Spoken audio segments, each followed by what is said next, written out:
It's recording now, and then I will share my screen. Just a second. Ba, ba, ba. Great. Great. So, on the last class, I hope that everyone watched the record that I share.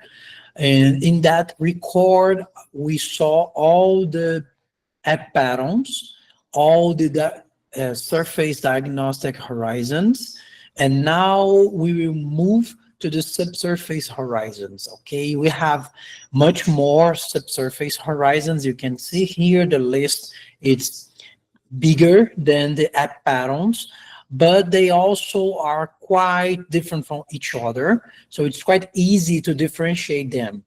And in the perspective of what are subsurface horizons, um, diagnostic horizons, we need to consider that these specific diagnostic horizons, they are formed at subsurface. Okay, so they are formed by some process related, for example, to clay migration, to some increase of density or precipitation of crystals and minerals induced by water migration, by heat, by higher temperatures or very low temperatures, by dry conditions. But all these processes are related to subsurface horizons, to subsurface depths. So they are not related to surface process, okay?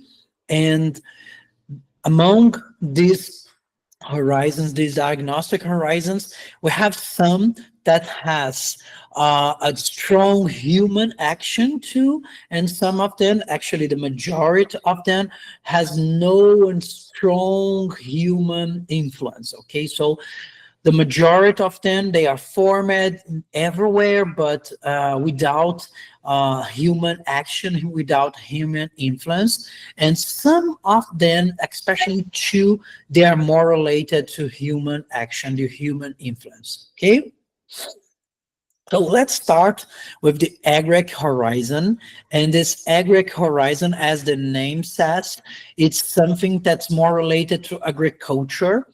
In this case, you need to think that it's a subsurface horizon that's formed by humans. It's formed by humans' influence, okay?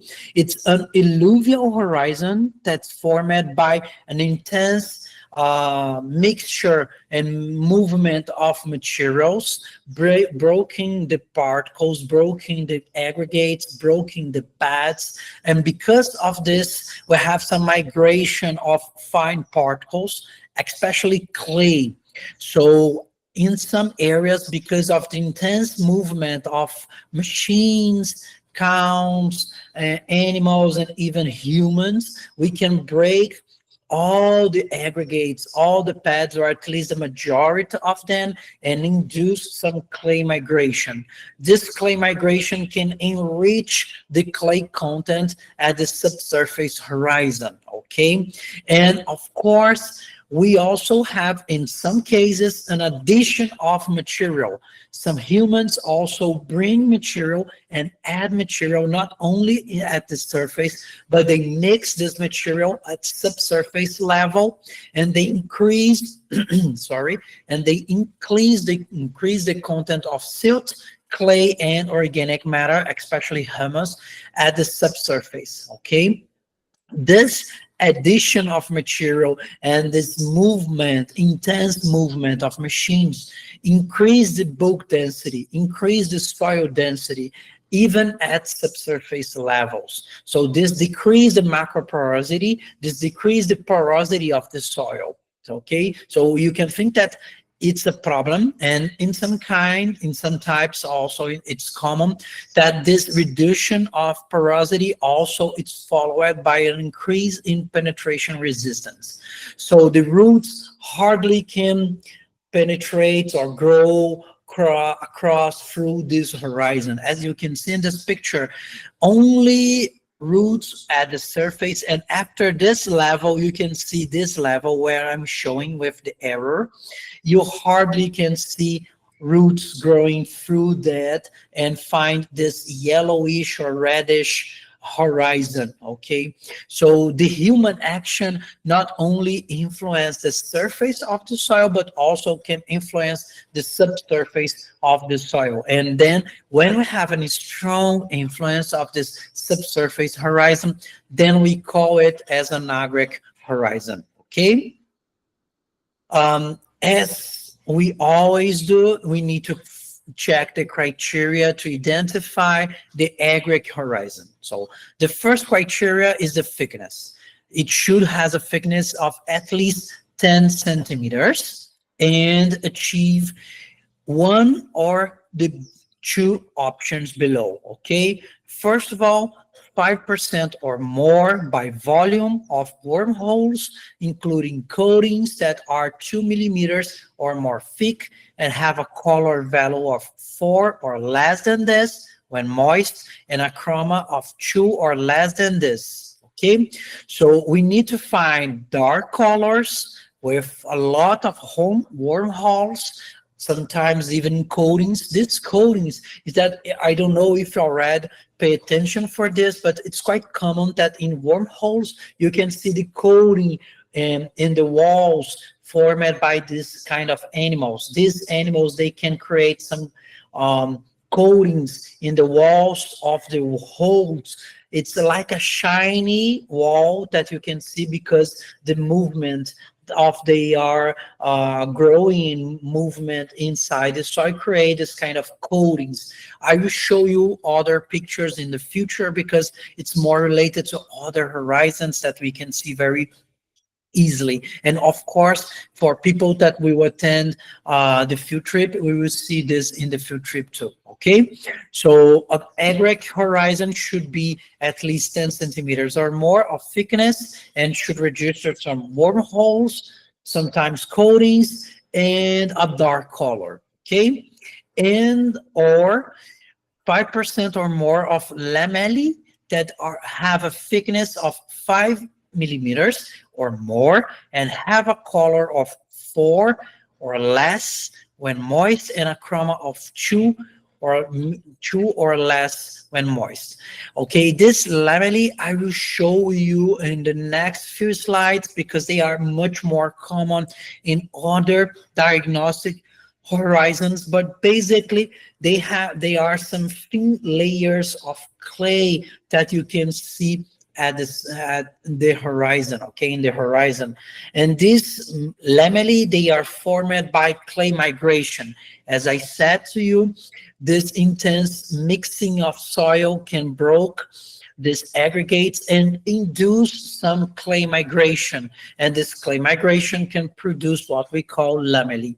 Okay, I will show you in the next few slides and will be much more clear to understand that. Okay, so this is a horizon that we call agric. Here at this subsurface between 20 and 30 centimeters, this specific horizon has a dark color. You cannot see a lot of roots growing here, and you register in this case some boreholes, including a dark color that fits the number 1. Okay, so it's quite common to find this diagnostic horizon, of course, in areas that has an intense agriculture land use or intense use by humans. Okay, let's see now the Elbic horizon. And the Elbic horizon is quite simple and easy to identify because, as the name says, the Elbic, it's related to a white or a very light color. Okay, it is an alluvial horizon. And what is an alluvial horizon? An alluvial horizon is a horizon that lose material, that lose especially clay. Okay, so it's why it register a white color or a light color, but it's basically because everything that gets color, that color the soil, it's released, that it's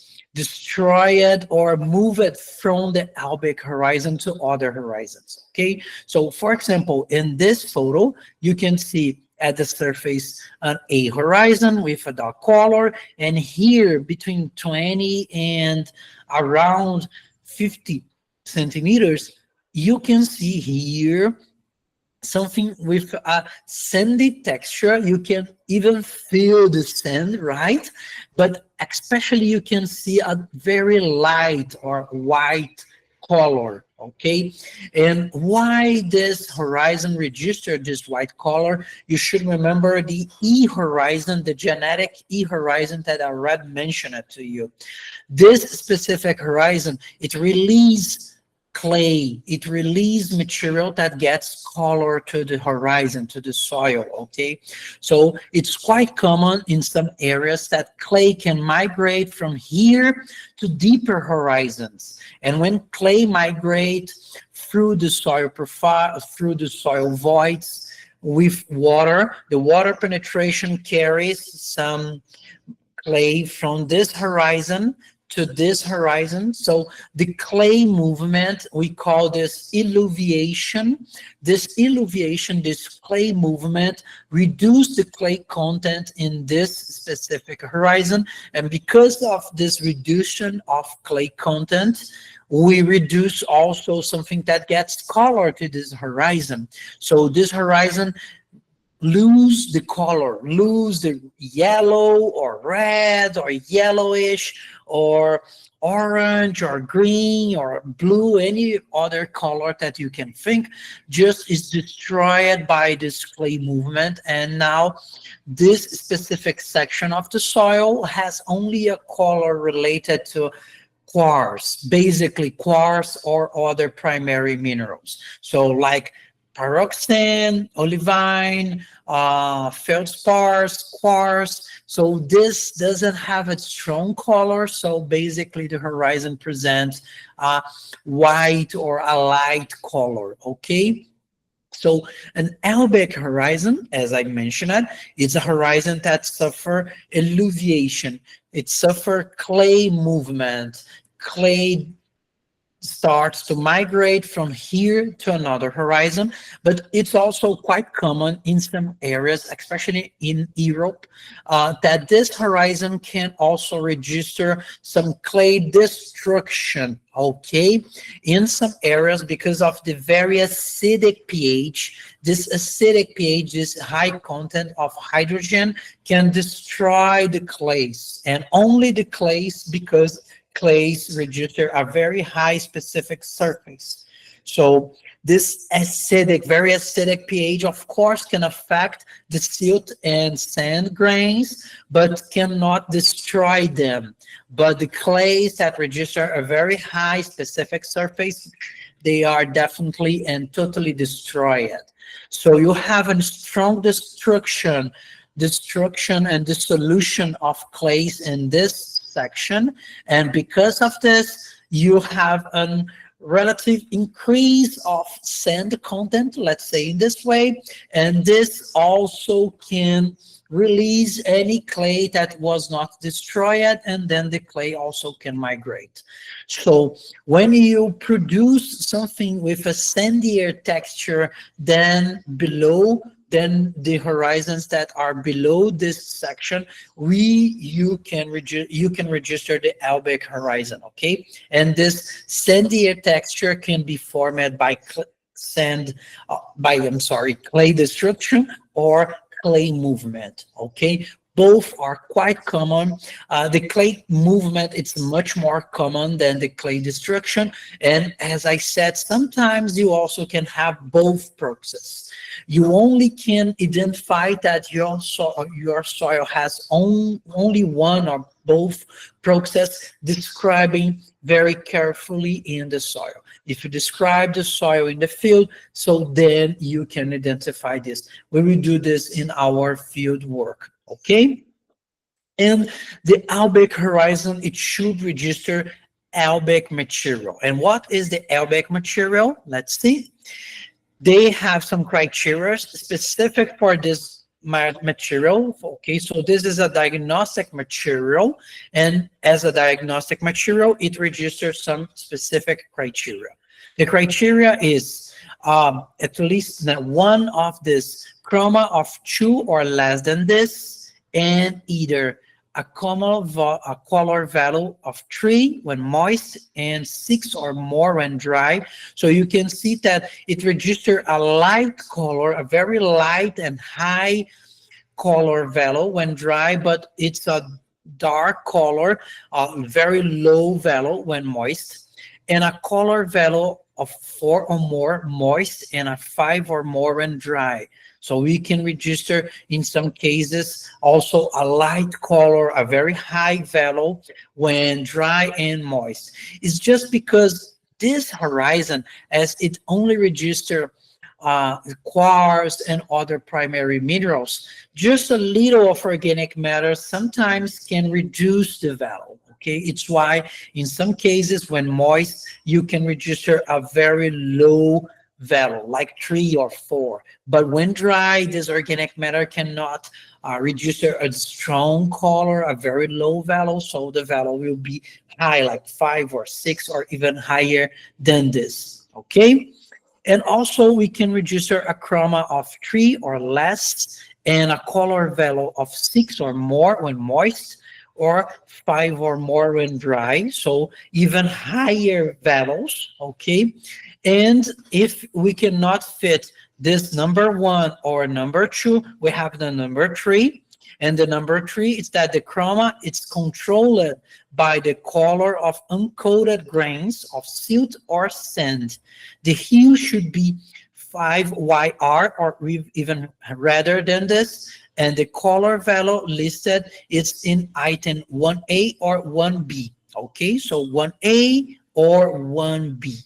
So in this case, if we cannot fit the number 1 or number 2, we need to check the hue of the horizon. It's 5YR or even rather than this. Yes, JJ. So let's check if the color is related to uncoated grains of silt or sand. What I'm calling uncoated grains of silt and sand is just grains of silt and sand. But in some cases, these grains, they can be coated by iron, for example, or even organic matter. Okay, in this case, to identify an Albeck horizon, I cannot see this kind of coating. So I need to take a piece of soil here, some soil, and I need to check in using only my eyes. Sometimes you can use some lens, but with your eyes, it's quite easy to see too. And you need to check if these grains, they register or they didn't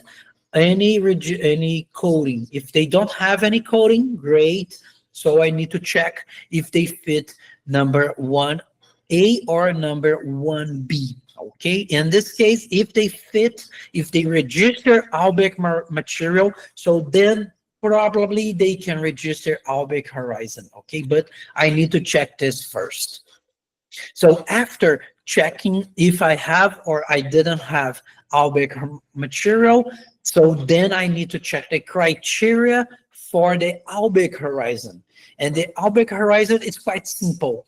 It should register a thickness of 1 centimeter or more than this, easy. And it should be composed of 85% or more of Albeck materials. That's what we already said. So if you identify Albeck materials, you just need to check basically the thickness of this material. If the thickness is okay, great, I can register an Albeck horizon, okay, an Albeck diagnostic horizon. Also, we have the anhydritic horizon. This anhydritic horizon express very dry areas, very dry conditions, okay? When the content of sulfur and calcium is quite high, and this induces precipitation of calcium sulfate.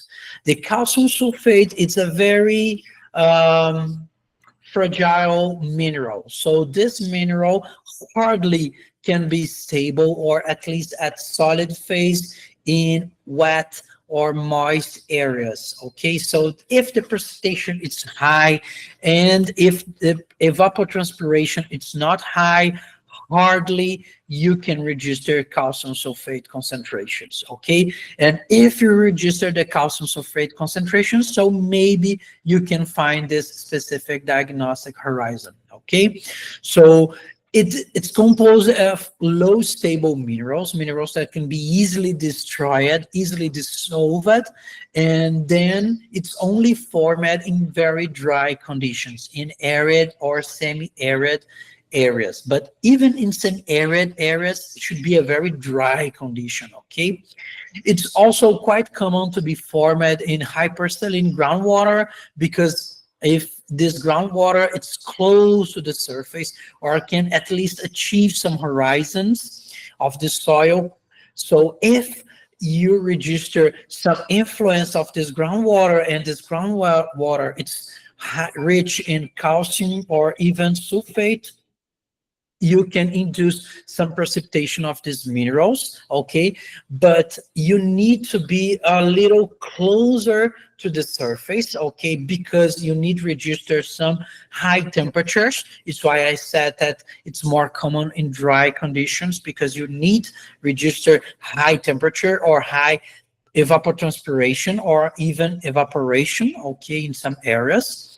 So because of this intense evaporation of the water, so you can induce precipitation of calcium sulfate. And also, it's less common, much less common, but you also can find some anhydric horizon in reducing conditions with hydrogen sulfate. So hydrogen sulfate also can be on a port of sulfate that can be merged with calcium and then compose calcium sulfate. Of course, the much more common, it's the dry conditions, in some areas hypersaline, and this is the last option that you can register. Okay, you can see this whitish color. It's related to calcium sulfate concentration. And how can you identify if you are talking about calcium sulfate concentration, a calcium sulfate rich horizon, or calcium carbonate rich horizon? You just need to drop acid. Okay, so bring some acid, for example, hydrochloridial acid, and just drop some drops in these materials. If you see some bubbles, so yes, this could be related to calcium carbonate. If you cannot see any bubbles, so probably this is more related to calcium sulfate or any other mineral, but definitely is not calcium carbonate. Okay, of course, after bring some samples to the lab and some run some especially XRD analysis, yes, you can confirm that you are talking about an anhydric horizon. Okay, so let's see the criteria to identify this diagnostic horizon. It should register at least 15 centimeters of thickness, so 15 centimeters or more than this.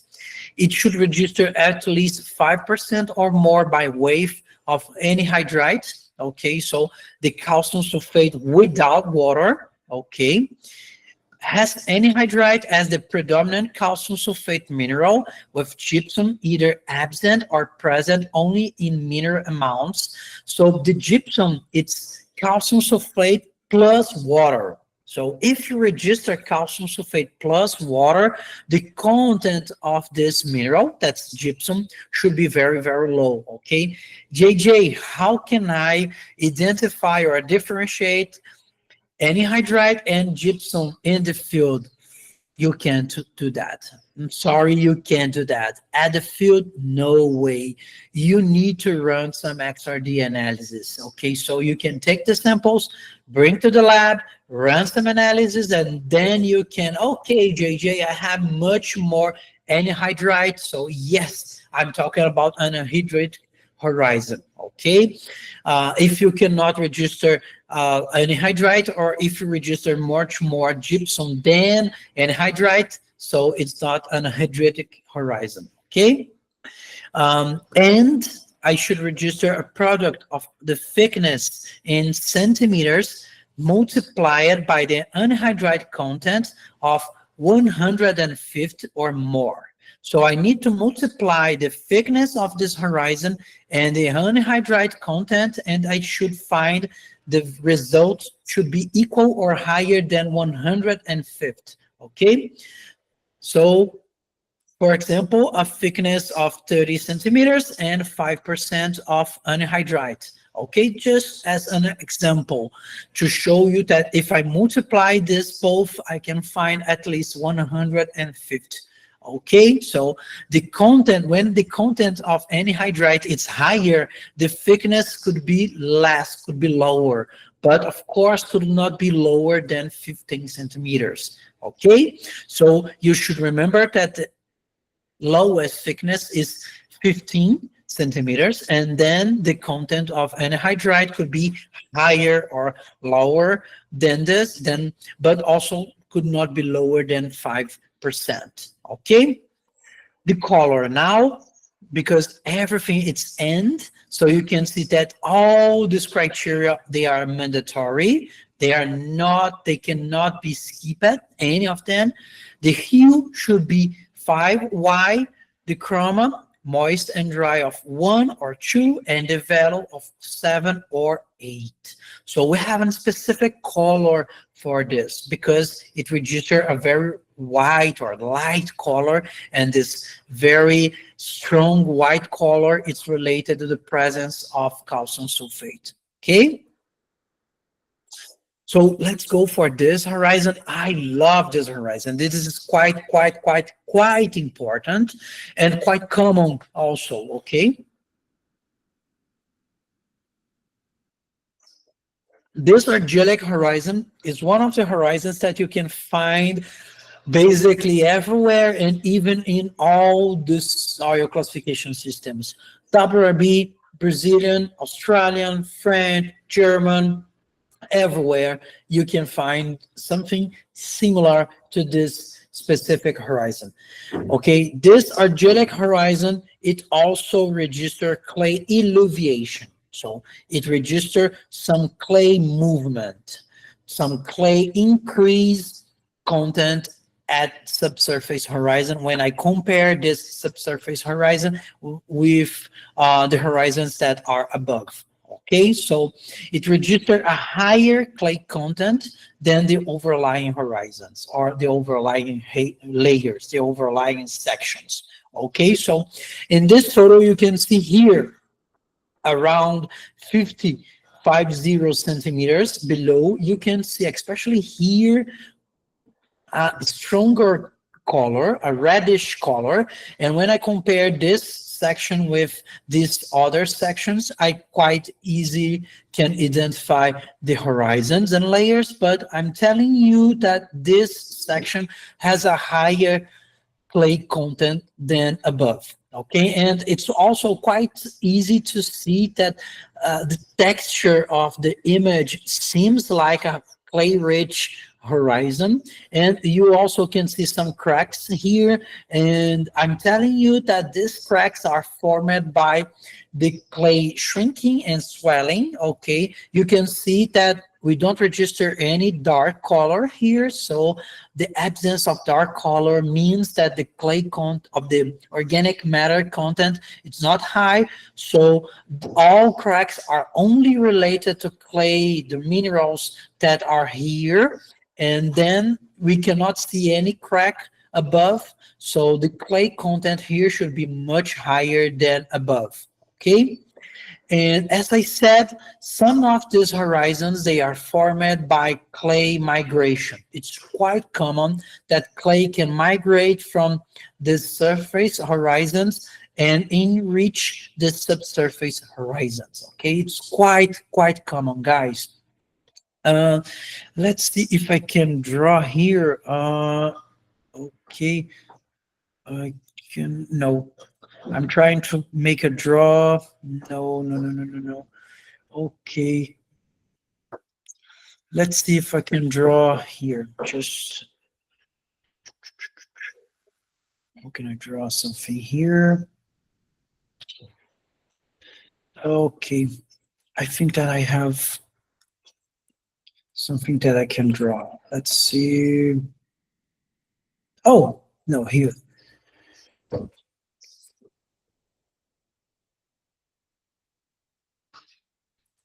Let's start a new one. Okay. So I hope that everyone can see my screen. Let's see, for example, that I have a relief like this, okay?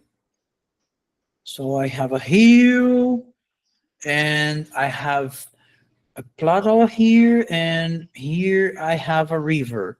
Okay, you can see that I draw very, very, very well, like Michelangelo or any other artist, right? So we have a hill here, and we have here a terrace, and then a river. Okay, and let's see that. So the water table level, it's here.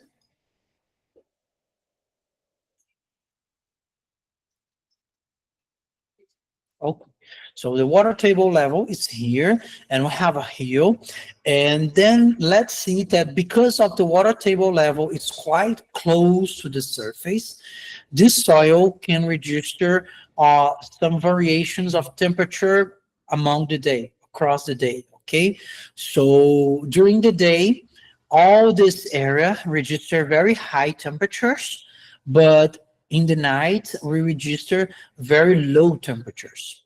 And because of the river and because of the water table level, it's quite close to the surface, we can register some condense of water. Water can condense and can get the soil wet.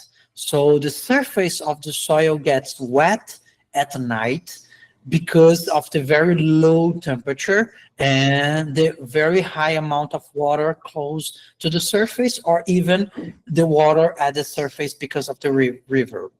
So at night, the soil surface gets wet, and when the sun arrives, when we have the day, the sunlight, they evaporate this water, and then the soil gets dry. So we have a variation of moisture of the soil. Daily, they varies between moist and dry, moist and dry.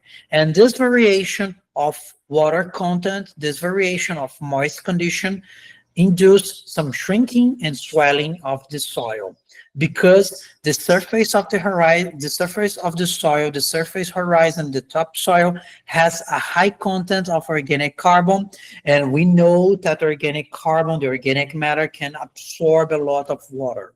So this high absorption of water induce some movement, some shrinking and swelling of the material. And we also know that all physical particles like pads and aggregates, they cannot support a long time and intense movements and shrinking and swelling. They can start to break. And when they break, they can release clay. And now the clay can migrate. Let me just change the color.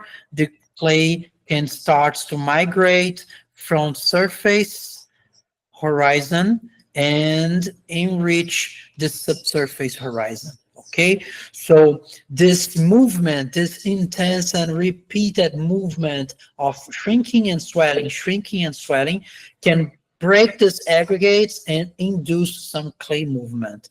When clay moves, clay can enrich at the subsurface horizon. I think that someone raised that hand. Yes, yes, please open. Please add and open your microphone. Yes, sir. Before you about this movement of water from water table, I mean.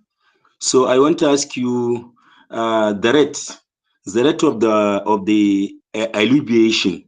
Is it the high rate from the surface, or the high rate of alluviation is high from the water table? Which one is higher? Are you getting me, sir? Okay, okay, okay. This alluviation, this clay migration, it's not related to the water table level variation, it's more related to this moisture condition, this moisture content at the surface. Because when this material starts to shrink and swell all the time, daily, they start to break and then release some clay. Think like you are trying to take a pad, take an aggregate, and try to shrink or try to compress that material. When you start to do this, you can see that some particles are being released from the pads, from the aggregates. So these particles that are being released, that they can migrate because they are quite thin. They are quite small. Okay? Okay, sir.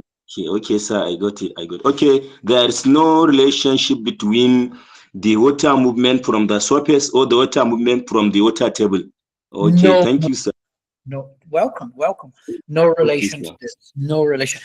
We have other diagnostic horizons that they are connected to this water table variation, but in the case of the argillic horizon, no.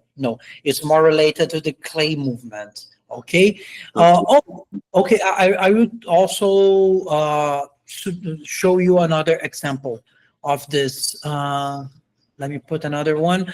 For example, it's quite common in dry regions that you register something like this, a relief that's it's quite calm, but you also register some lowlands, and in some areas, for example, you register. No. Let's see. Okay, great. So now I will try to. Let's see that, for example, some areas that register a dry climate, you have some trees, but you don't register high soil cover. So the trees, they are very far from each other, and you have a lot of soil that is exposed to everything, to all surface products that can act. Okay, and as I said, let's say that we are in an area that has a dry condition. In dry conditions, in dry climate conditions, we know that precipitation is not high, but much more than this, much more important than this, the precipitation, it's more concentrated. We have torrential rain events. So a lot of water just drops at the same time. We have just some hours, in some cases, some days or weeks of rain events with very intense rainfall, and then some months, a lot of months without any rain. Okay, so when this torrential events occurs, you can see here the raindrops. These raindrops, they can achieve the surface of the soil because we don't have a lot of trees covering the soil. We don't have any grass protecting the surface of the soil. So when these raindrops achieve the soil surface, we have what we call the splash effect. What is this splash effect? Is this when the raindrop achieves the soil, it achieves with a very high velocity. Okay, so the velocity of the raindrops, they can break the aggregates, they can explode the aggregates because they have a very high velocity. Think about how is the size and the area of the raindrops and their velocity. So the pressure that they produce when they impact soil, when they achieve soil, it's quite high. So they start to break the aggregates at the surface. So this reduces the water percolation through the soil. So water that can penetrate through the soil is quite low. But the rainfall, it's high. It's really high because I have a torrential event. So a lot of water starts to percolate as runoff. So a lot of water starts not to penetrate through the soil, but starts to percolate laterally through the soil and could accumulate in lowlands. when we have some runoff at the surface, this runoff also can carry some clay because we have the splash effect, we have the impact of raindrops at the surface that breaks these aggregates and release clay.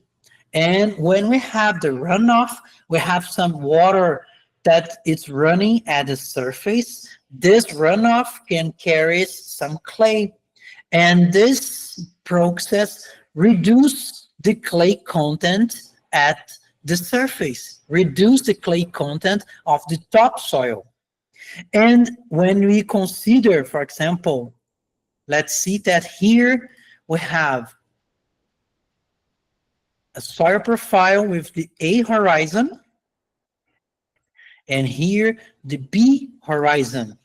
As I said, the runoff, it's carrying clay, it's bringing clay from this area to another area. So it's reducing the clay content at the surface, at the topsoil. So the A horizon is reducing the clay content, and the B horizon, it's okay.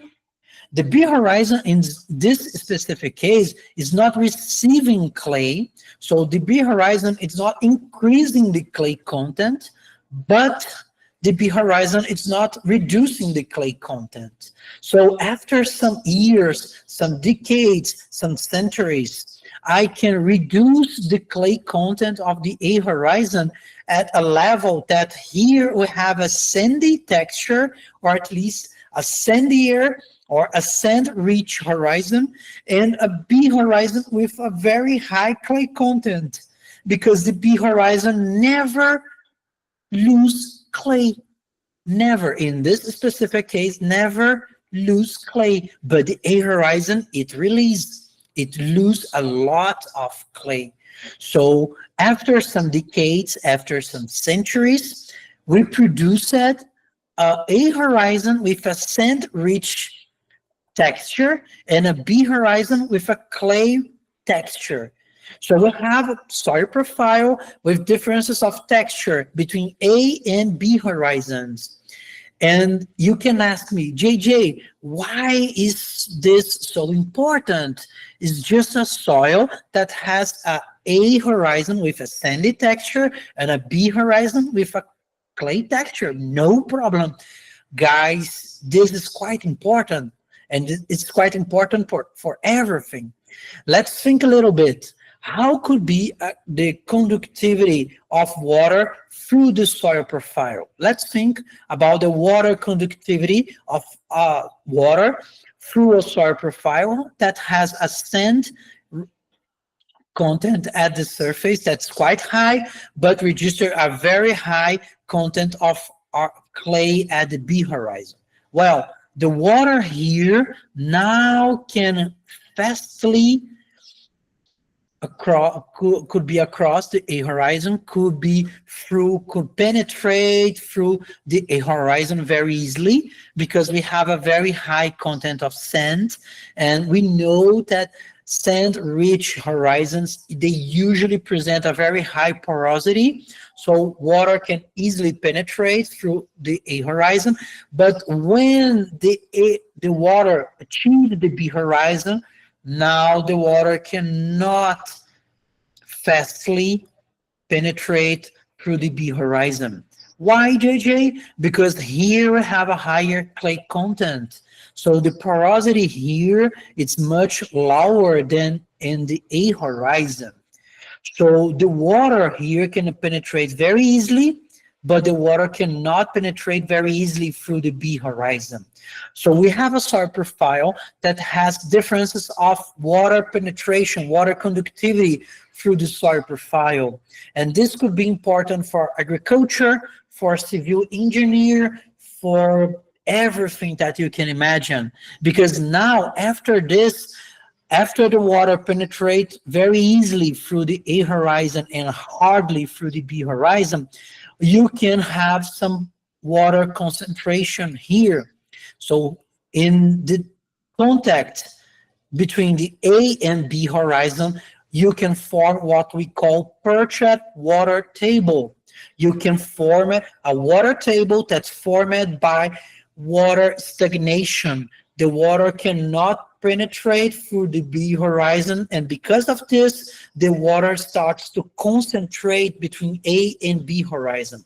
Sometimes this concentration of water is so intense that the A horizon it's 100% saturated by water, and then all this area is saturated by water, but just at the surface. And then we can think that we know that some plants, they don't like a lot of water. They don't like flooded areas. So if you are trying to grow some plants here, some species, and if this area has these differences of conductivity, so the plants that you are trying to grow, they cannot grow in this area. And you can think, of course, for humans too, I don't think that's a good idea to build a building in a soil that cannot penetrate water and can form some perched water tables and can flood everywhere. So I think that people doesn't like to live and survive in these areas. So it's quite important to consider that the geologic horizon, it could register some clay migration or could register some clay remotion, clay removal in the A horizon, but the geologic horizon register a higher clay content. And this higher clay content can be formed by different process, but all of this process create a soil profile that now has differences of conductivity between A and B horizons. And of course, these differences are not only related to soil physics, they are also related to, for example, the soil fertility. You can think that the soil fertility of the A and B horizons in this case will be quite different.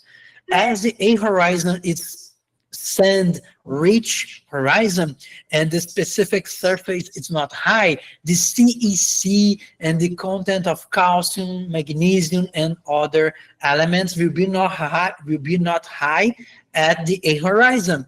So we have a horizon with a very low content of cations like calcium, magnesium, sodium, potassium, and also could register acidic pH, could register a very low CEC, and this chemical characteristics will be quite different in the B horizon.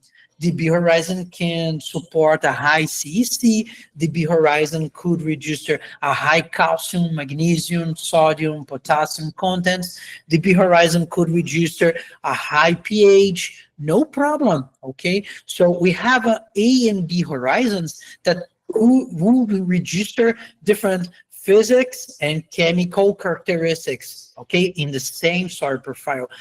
This is why this specific diagnostic horizon is so important. I think that someone raised his hand. Oh, yes, Adam, please, come on. Okay, good afternoon, sir. So my question is that can paralytic layer affect the water penetration within the A horizon to B horizon? Sorry, can you repeat your question? I didn't get it. Okay, sir. So can paralytic layer affect the water penetration within A to B horizon? Yeah. A In water saturation. Yeah. Because of this clay-rich B horizon or this increase of clay content in the B horizon, the porosity of the B horizon could be smaller than the A horizon. It's smaller than the A horizon, and then the A horizon can register a very high water conductivity, so the water can penetrate very easily through the A horizon. But when the water achieves the B horizon, the water cannot penetrate. And then the contact between A and B horizon forms this, what we call perched water table. Let's think in another case that maybe will be even easier to understand this, okay? Let me just draw everything again. Let me just show you in the same case of the first case that I said, that here you have a hill, and then you have a river here, and the water table level, it's here. No, let's try to, okay, here. I will try to put the water table level much lower, will be easier. Okay, great. So let's define, no. It's quite hard to draw using the mouse. Okay, so let's think on this, okay? Okay, and let's think that this is a horizon, and this is the B horizon, and we have a river here. I didn't draw it, but as is in first case, we have some shrinking and swelling of the aggregates in the B horizon, and this start to release some clay, and this clay can move from the A horizon to the B horizon. Okay, so clay moves from A to B. And let's think, for example, that here we have an aggregate, and here we have another aggregate of soil. Okay, between these two aggregates we have a void, and this void, it allows, for example, some water percolation. So water can percolate between these two aggregates. But if we have some clay migration, so the clay can start to concentrate here. Okay, let's see, for example, that I have some clay migration from the A to the B horizon, and this clay can start to coat this aggregates. Okay, why the clay starts to be deposited between the aggregates and on the top of aggregates, JJ? Because you can think that here is the place that the water penetrates, so the water percolates through the horizon, but this water also can percolates between aggregates, and when the water percolates between aggregates, the velocity of the water is reduced, because we have some rugosity, some irregular surfaces. The surfaces of the aggregates, they are not very clear, or they are not slim. They are quite irregular. So the water will reduce the velocity, and reducing the velocity of the water, you can induce some clay precipitation. So all the clay that migrates from A to the B horizon, it starts to be deposited between the aggregates, or deposit at the surface of aggregates, coating the aggregates. And because of this, now we have a lot of voids that are fulfilled by clay. So the voids are reducing the size of them, sometimes also the shape. So reducing the volume of voids, you reduce the water conductivity. And then the water penetration through the B horizon will be lower than the A horizon. Okay? It's clear.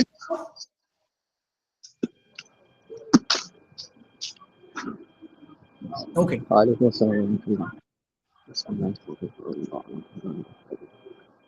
Okay, it's clear? Great. Okay.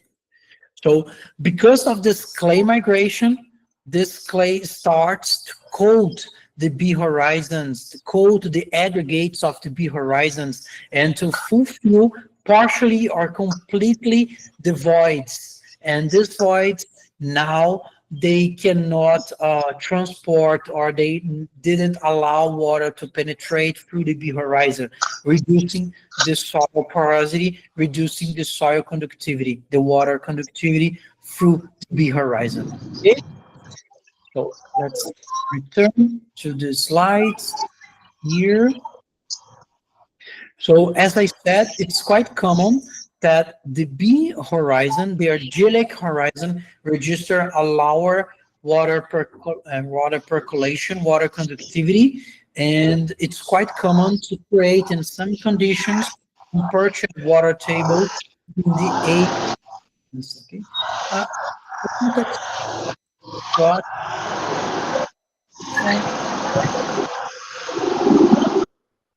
okay, great.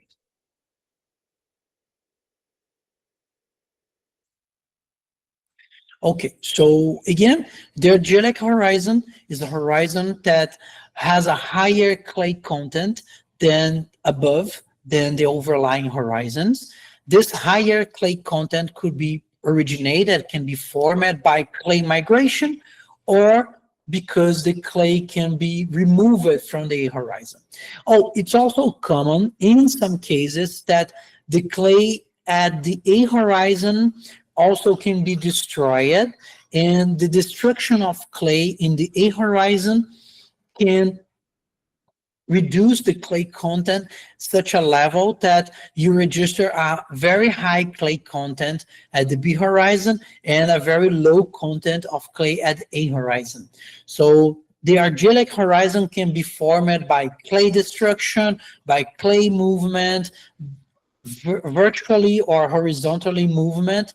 In some cases, you also can register a higher clay production in the B horizon than the A horizon. And this higher clay production at the B horizon also can produce this difference of clay content. And the B horizon can register a higher clay content than the overlying horizons. Okay, so clay destruction, clay production, clay movement, all this process can create an argillic horizon, okay? And the criteria to an argillic horizon, well, it must be meet both of the following criteria, okay? So first of all, the letter A, one of these numbers, number one or number two or number three, okay? So if the argillic horizon meets the particle size class criteria, has the texture of a coarse loamy, fine loamy, coarse silt, fine silt, fine or very fine, or is loamy or clay, including skeletal counterparts, it must be at least 7.5 centimeters thickness, or at least 1/10 as thick as the sum of the thickness of all overlying horizons, whichever is greater.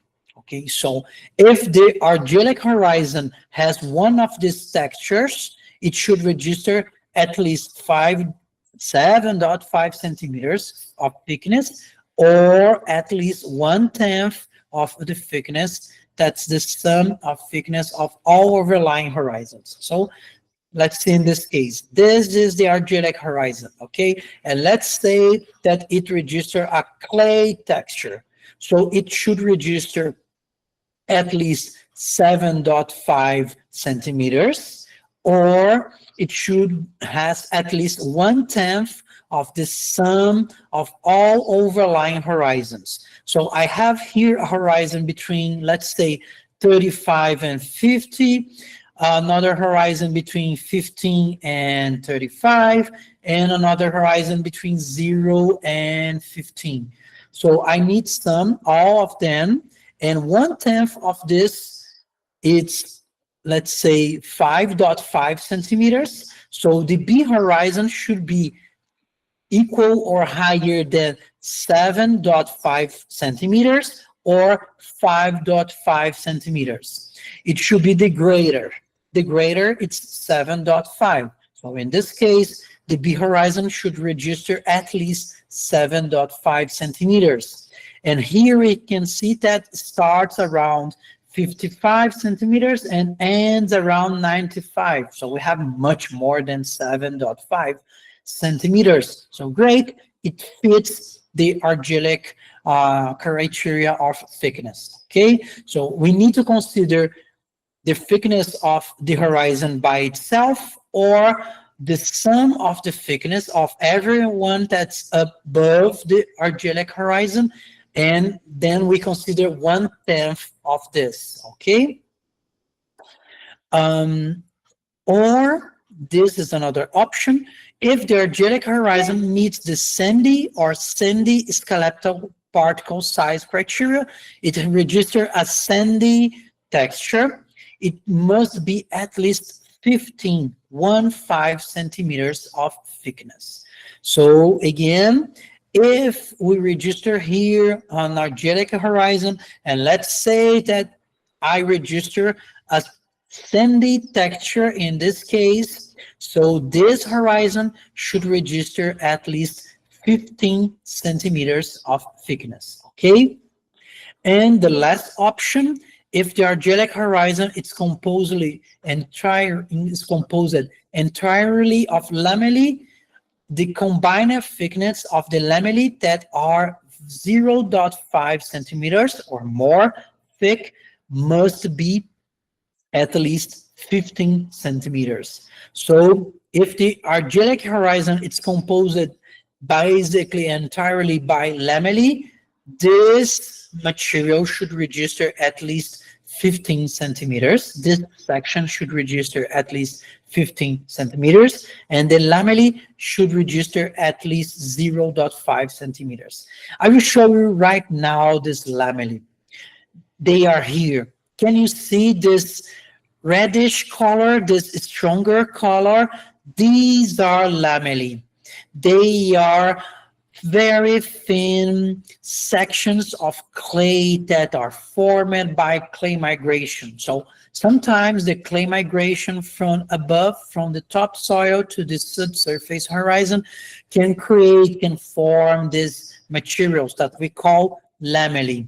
So if you register an argillic horizon with this, the total thickness of the horizon should be at least 15 centimeters, and the thickness of the average thickness of this lamellae should be at least 0.5 centimeters. Okay, this is an argillic horizon, and this is another argillic horizon. You can see that they are quite different from each other, because this is composed by lamellae and this is not composed by lamellae. But you can easily see that at surface we have a texture. The image has a different texture from here. This horizon that starts around 35 centimeters has a clay texture, a clay content much higher than here, and because of this we call it as an argillic horizon, but also because it fits the criteria of thickness and all the other criteria. Okay, so let's keep moving. The argillic horizon also should register an evidence of clay illuviation, that clay movement, in at least one of the following forms. So just remember you that all argillic horizons should meet this and this, the letter B. Okay, so again, what are the evidence of clay illuviation? Orientated clay breathings in the sand grains, or clay films lining pores, clay films on both vertical and horizontal surfaces of pads, thin sections with orientated clay bodies that are more than 1% of the section, or the coefficient of linear extensibility is 0.04 or higher than this. Okay, so these are evidences of clay illuviation, of clay migration from the topsoil to the subsurface diagnostic horizon. It's quite common to see these clay films at the field. We can see them very easily, but let's start with these thin sections. Think sections are some kind, it's a type of sample that you can take at the field and see the soil in microscope. And then at the microscope, you can see some clay elevation features that express this clay movement, that express the clay elevation, okay? So this is one of the most classic images of clay elevation, okay? This is an argillic horizon, and you can see here on this, let's say yellowish color, but let's say like a dirty yellowish color, these are the aggregates. So this is one aggregate, this is another one, another one, another one, another one, here, all of these are aggregates, okay? And in the white, you can see the voids. So these are the voids in this specific soil. But you also can see between aggregates, especially for example here or here, between aggregates, between this aggregate and this aggregate and this aggregate, you can register this yellowish material and reddish material. Or you can see here, what is this? These are clay coatings or clay infillings. They are evidences of clay migration. As I said, when clay migrates from the topsoil, from a horizon, and percolates and concentrates in the B horizon, the clay concentrates on the top of aggregates or between aggregates in the voids. So this clay, they are infilling voids, past voids. So in the past, I register here a void, but now this void, it's almost completely fulfilled by clay, okay? And this clay, you even can see the layers very easily here. You just need to pay attention for them. These layers indicate that clay migrates very calmly from the A horizon and be deposited at the top of the pads of the aggregates and then starts to fulfill the voids. Because of this clay infillings and clay coatings, the water conductivity through the B horizon, it's lower than the A horizon, because now a lot of voids, they didn't exist anymore. Why they don't exist anymore? Because they are fulfilled by clay, and the clay didn't allow the water to percolate very easily through these voids. So you can see that voids here, they will be partially or even completely fulfilled by clay, and this clay fulfilling is reducing the water percolation through the argillic horizon. So if you took a sample in the field and you go to lab and you describe and you see some pictures in the microscope, you can see and register some evidence of clay movement. Yes, you can call it as an argillic horizon. Okay, and here are some of what we call clay coatings, some shine surfaces that cover the B horizon, the pads and aggregates of the B horizon.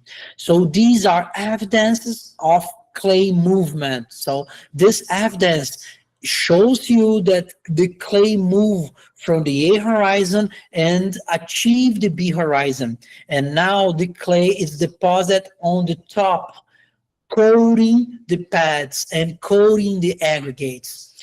As the majority of these clays are kaolinite or other kind of phyllosilicates, these silicates, they have a planar shape, so they act like mirrors that can reflect the light. So when you took these samples and exposed them to the sunlight, they will reflect the sunlight and show this kind of shiny face. This shiny face can be easily, very, very easily describe it at the field, and then you can say, oh, JJ, I'm seeing this shiny faces, and then this express some clay migration. So this could be an argillic horizon. Okay, so both lab and field analysis can tell you that you are standing on an argillic horizon. Okay, here are more pictures. You can see very easily these shiny faces showing you that we have some clay migration.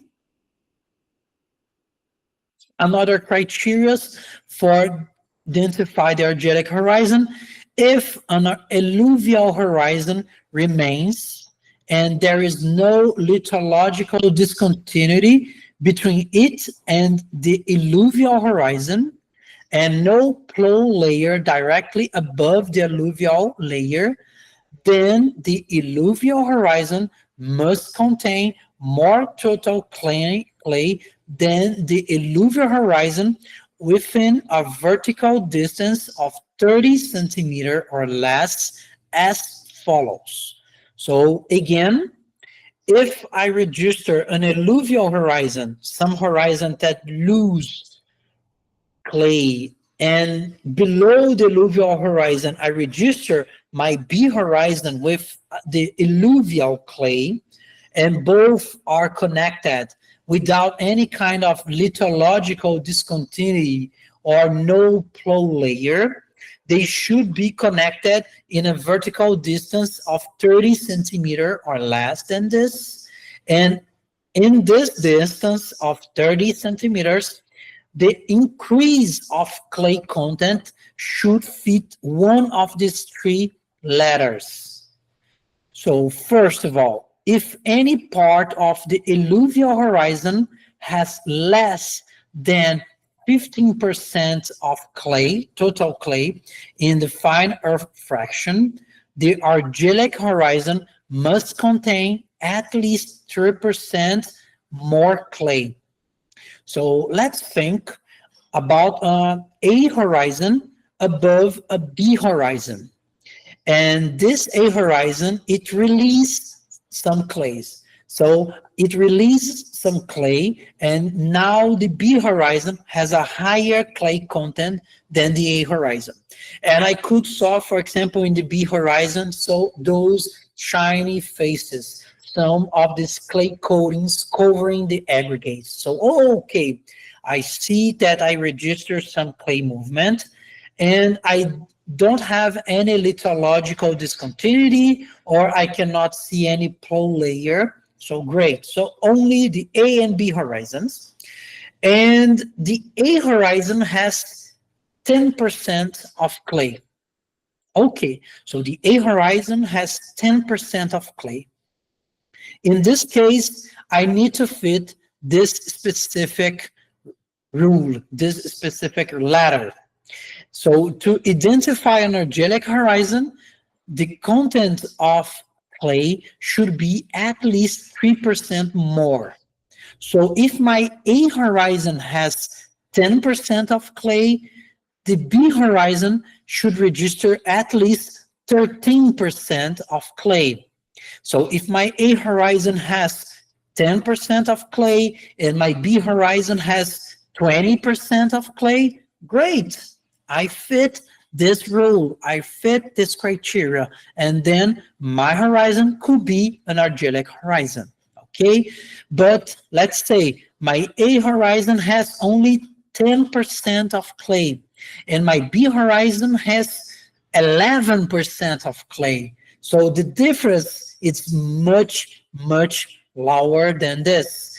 It not fits the 3% more. So in this case, I does not register the argillic horizon, okay? So I should fit this specific rule. I should fit the increase of clay content, okay?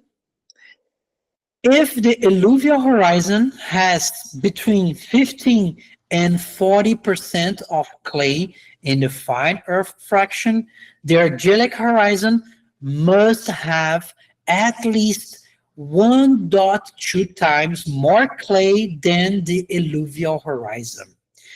Wow, so now I have here an interval, a range between 15 and 40%, and they are always talking about total clay because some people, they extract what we call fine clay and total clay. Okay, so the fine clay is of course the thinner fraction of the clay, and the total clay is the total clay fraction. All particles that register size, a diameter lower than 0.0002 millimeters. Okay, but the fine clay, it's of course the finer clay. Here we are considering the total clay, all particles that has a diameter equal or below 0.002 millimeters, okay, of diameter. So if the total clay content, or just say the clay content, varies between 15 and 40%, the argillic horizon must have at least 1.2 times more clay than the alluvial horizon. So let's think in another example. Let's think in an A horizon above a B horizon. And this A horizon has 20% of clay. So the A horizon has 20% of clay. The A horizon has a 20% of clay. I cannot think in this rule. I should consider only this rule. So 20% is between 15 and 40%. So to fit this rule, I need to consider that the B horizon should register at least 1.2 times higher, more content than the A horizon. So how can I do that? I just need to split the content of clay in the B horizon by the content of clay in the A horizon. So I just need to do an easy equation. Just split the content of B divided by the content of A. Okay, so if the content of A has 20%, let's say that, for example, the B horizon has 35%. So I just need to divide it. So again, let's come here. So if I register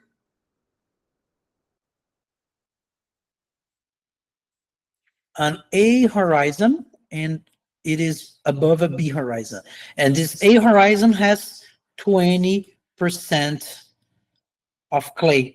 Let's see that the B horizon has 35% of clay.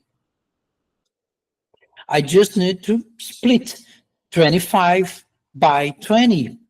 Let's see this in a calculator. Let's calculate this. I just need to calculate 35 divided by 20. It's 1.75. 1.75 is higher than 1.2. So in this case, if the clay content of the B horizon is 35 and the A horizon is 20, yes, I can register an argillic horizon. I fit the letter B, okay? So let's think in another example. Let's think now. Oh, okay, what happened? Sorry, guys, I'm trying to understand what happened here. um,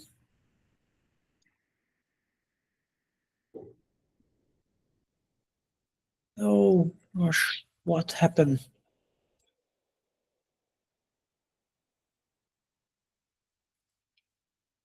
Oh gosh, I cannot see anything. Okay, let's see.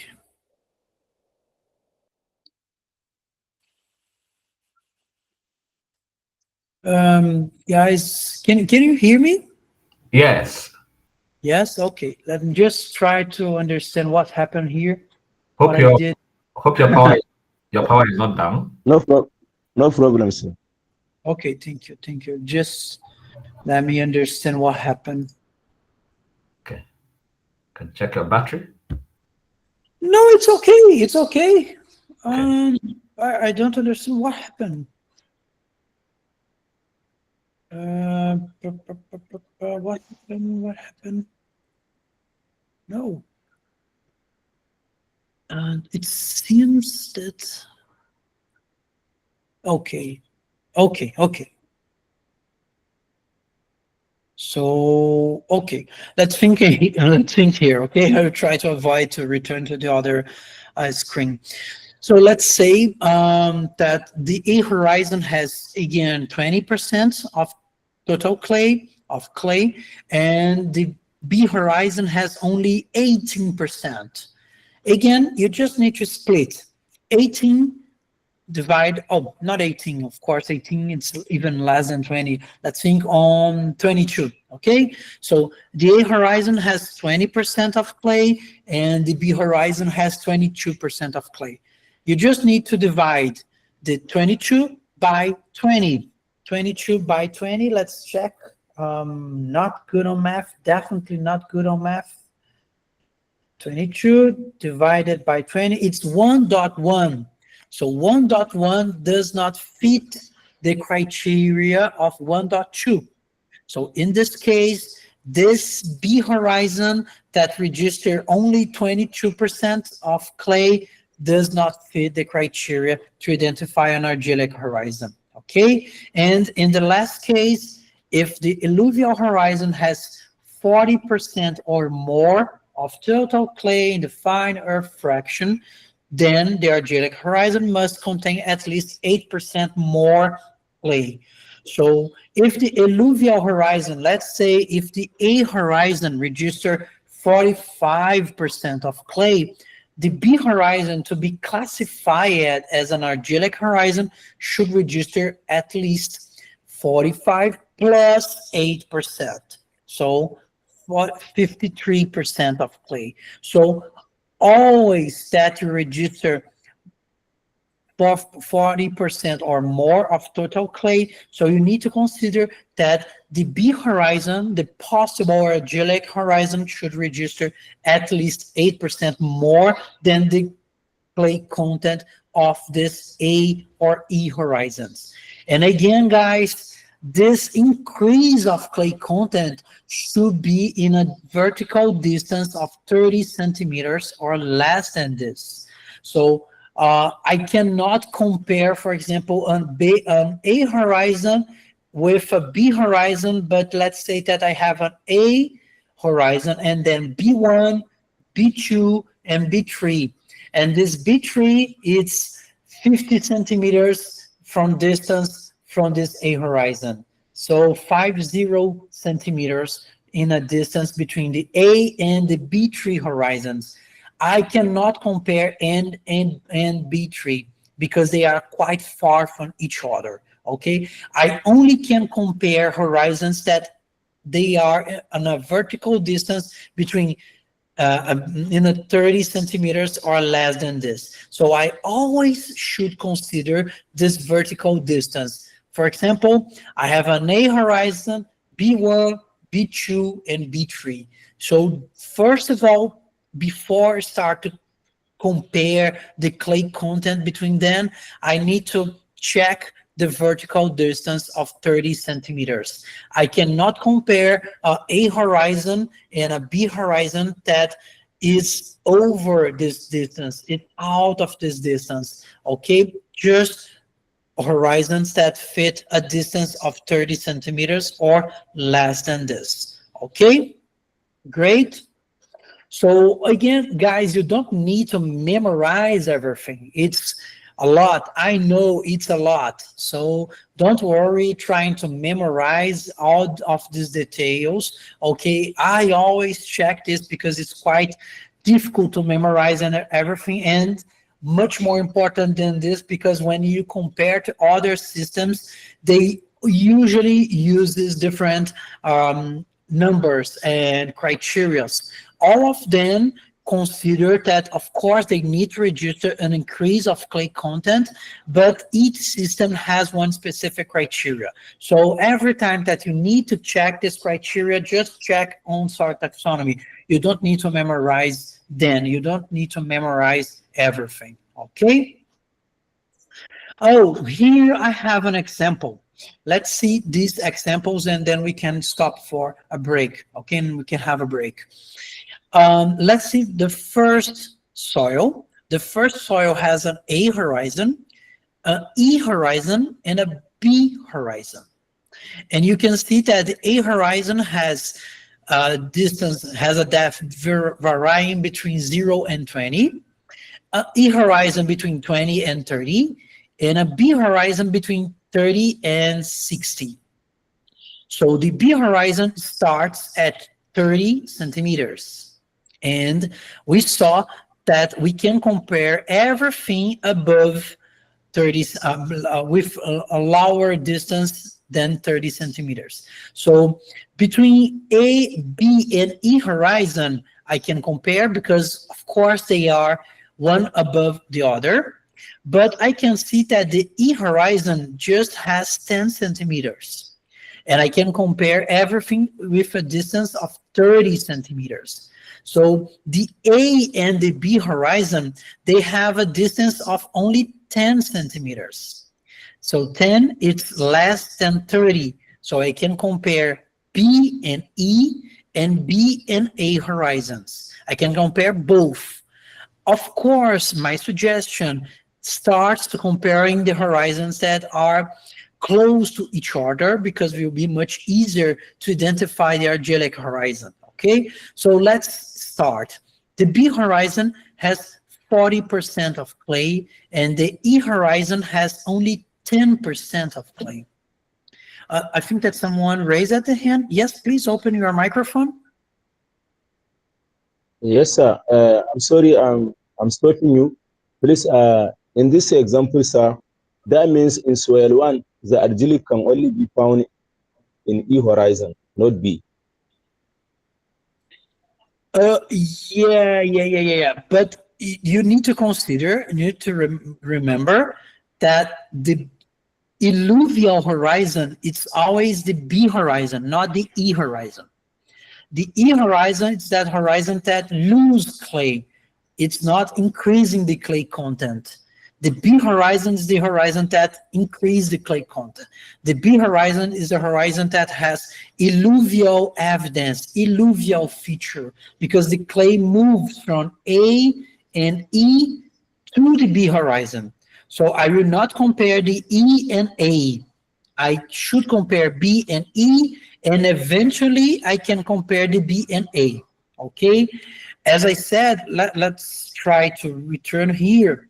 This vertical distance of 30 centimeters, it's between the Yes. top of the B and something. So, for example, let's think on the top of the B horizon. The top of the B horizon starts at 30 centimeters of depth. So you need to consider Okay, the okay, top okay, I of the get B horizon plus 30 centimeters. Okay? Great, Okay. great, Yes, yes, great. yes, I get it. Oh, great. Good to know. Good to know. So when you compare the top of the B horizon, of course, you fit the first of all, but maybe you can find even the other horizons. So now let's start comparing the B and E. The B has 40 and the E has 10%. So 10% is here. It's less than 15% of clay. So when the alluvial horizon, and the alluvial horizon could be A or E, okay? When the alluvial horizon has less than 15% of clay, the alluvial or this argillic horizon must contain at least 30% more. So let's check. So the E has 10%. It should register at least 13 because it's 10 plus 3. And the B horizon has 40%. It's much more than 13. So yes, the B fits the criteria for the argillic horizon. If the B fits the criteria for the argillic horizon when I compare the B and E, I don't need to worry about comparing B and A. No problem. If I fit at least one of them, it's okay. Okay, so I don't need to compare both, just one of them. If I combine, if I fit the criteria of one of them, no problem. Okay, so in this case, I don't need to calculate. I could calculate, but I don't need to calculate. Okay, because I already fit the rule for the argillic horizon when I compare B and E.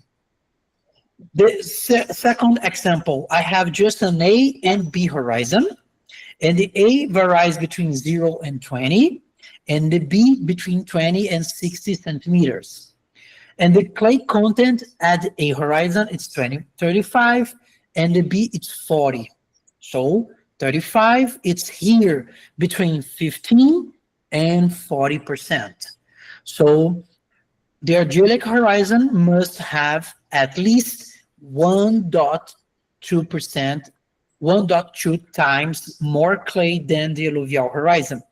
So I already show you just need to split 40 by 35. Guys, you just need to pay attention. Some people, when they start to do this, they always split the A by the B. Don't do that. It's always B by A horizon, okay? Why? You just need to consider, I'm trying to find a horizon that register a higher clay content at subsurface, so at the B horizon. So if I split A by the B and the B has a higher clay content, so this factor should be below 1, because I'm splitting a lower number by a higher number. But you can check that here the factor is above 1. So if the factor is above 1, the only way to find a factor that it's above 1 is splitting the B by the A, because I expect that the B horizon has a higher clay content than the A. So when I split 40 by 35, let's see, 40 by 35, it's 1.14. 1.14. Thank you very much. 1.14, it's below 1.2. So this second example is not an argillic horizon because it's not fitting that criteria, okay? And here I have A1, A2, B1, B2. So in this case, I have a lot of horizons, and I need I need to check when on which I can combine. So let's start thinking on the B1. The B1, of course, I can compare with A2, but I need to check if I can combine with A1. So the B1 starts at 30. So, and the A2 has only 10 centimeters. So I can combine B1 and A1, B1 and A2, but I also can combine B1 and A1 because I can find the A1 in the first 30 centimeters above B1. So B1 and A2, B1 and A1, I can combine all these options. Okay, let's start to check. The B1 has 48%, the A2 has 45, and the A1 has 35. Okay, so let's check. In this case, 45 45 centimeters. Let's start here. For 45 centimeters, it should register at least 4% more clay. So here it's 45. It should be 45 plus 8, so 53. And the B1 doesn't fit this. So the B1 doesn't fit the criteria when I combine B1 and A2. Let's combine now the B1 and A1. The B1 is 48, the A1 is 35, 35 is here, so it's 1.2, and let's combine 48 and 35. I just need to split 48, 35, it's 1.37, 1.37. In this case, it's higher than 1.2. So I fit the criteria of an argillic horizon when I combine B1 and A1, okay? In this situation, this specific example, the problem is the thickness. we didn't start the thickness yet, but the thickness it's not good. So when you combine in the future, you need to consider the thickness of all horizons. Okay, I'm just saying for now, but if the thickness of B1 fits, no problem. I don't need to follow here. I don't need to go further. I just stop. Okay, but let's combine now B2 and the others. Let's see. The B1 has only 10 centimeters. So 10 centimeters, and the B2 starts at 40. When I consider 30 centimeters above the 40, I can fit the A2. But let's check if I can combine B2 and A1. The B2 starts at 40. When I combine 40 plus 30 centimeters above, I find 10 centimeters depth. So 10 centimeters depth, it's here, it's on A1. So I also can combine B2 with A2, B2 and A1. And then I do the same. I just consider 45 and 35 and follow the rows. So 45, it's here. So I should register 8% or more. No, it's just 5% in this case. And in the second, 35, 35 is here. So it should be 1.2 times higher. If, of course, if it fits 35 and 48, of course will fit 35 and 50. But I can do the math again just to be sure. So 50 split by 35, it's equal to 1.42.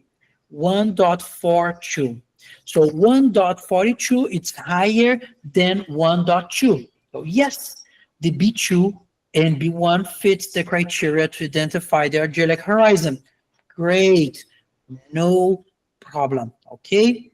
So I will share some examples in the next class, so you can try to, before the next class, you can try to fit this, because it's a math, it's quite simple, but takes time to realize and memorize everything, and at least be faster doing this kind of math, okay? And this is quite important. This is something that I think that's one of the most important things that you can learn in this course. Calculating the clay content and checking if this clay content increase fits the argillic horizon, okay? Let's see now this, oh, no, before we continue, before we go further, let's stop for a break. Okay, let's stop for 15 minutes. So we will return at 11 in the GM3 minus 3, okay? 15 minutes just to take a coffee and take some water. So see you in 15 minutes. Let me just see here and here.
So hello everyone, let's return and I will share my screen again.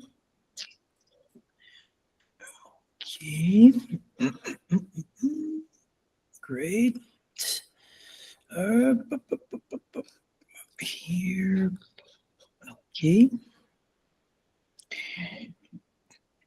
So just to memorize everything, the argillic horizon is that horizon that express a difference of texture between the B and A horizons, or between an alluvial and illuvial horizons.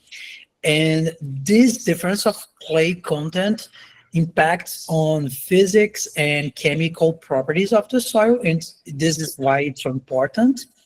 And the criteria, it's related to thickness, it's related to increase of clay content, it's related to texture, it's related to evidence of clay illuviation.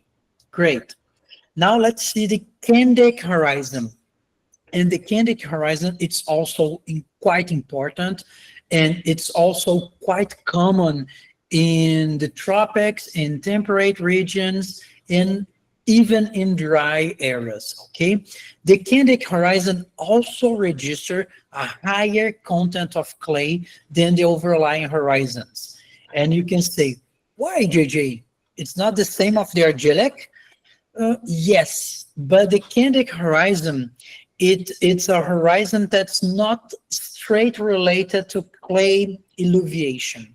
So it's not related to the clay movement from the top to the subsurface horizons. So the Candic horizon also express a higher clay content at the subsurface horizon, but the process that created this difference of texture, they are others than the clay migration. We already talked that, for example, we have this clay remotion, this clay removal from the surface by runoff. This process, it's called elutriation. So when, especially in dry areas, in dry lands, when we have torrential events in soils without a dense vegetation cover, so the soil has a high percentage of soil exposure. We have some runoff process, some erosion process that can reduce the content of clay at the topsoil. So this reduction of clay content after some decades, after some centuries, can produce a difference of clay content between the topsoil, between the A horizon and the B horizon. And then this could produce what we call the Candic horizon. Also, as we already talked about, we can register some clay formation and clay destruction. Some A horizons can register some destruction of clay because of the acidic pH. Some plants, they can produce some litter that it's quite difficult to decompose. It's rich in lignin, and the microorganisms trying to decompose this lignin-rich litter produce a lot of acidity. And this acidity, this lot of hydrogen will decompose, will dissolve the clays, and then could decrease the content of clays at the topsoil, at the surface. Okay, and this decomposition of litter will not affect the B horizon, and because of this, the B horizon keeps the same clay content. So I register a topsoil with a lower content of clay at the top, and the B horizon keeps the same. So we have a higher clay content of in the B horizon than the A horizon, okay? And also we can register some clay formation. It's quite common, especially related to mafic materials, to mafic rocks, rocks that can be easily destroyed, and it's composed by minerals that can be easily destroyed and form clays that the B horizon register active clay formation and intenser or more intense than the A horizon, producing a B horizon with a higher clay content than the A horizon. So the candic and argillic horizon, both they register a higher clay content in the B horizon when I compare with overlying horizons.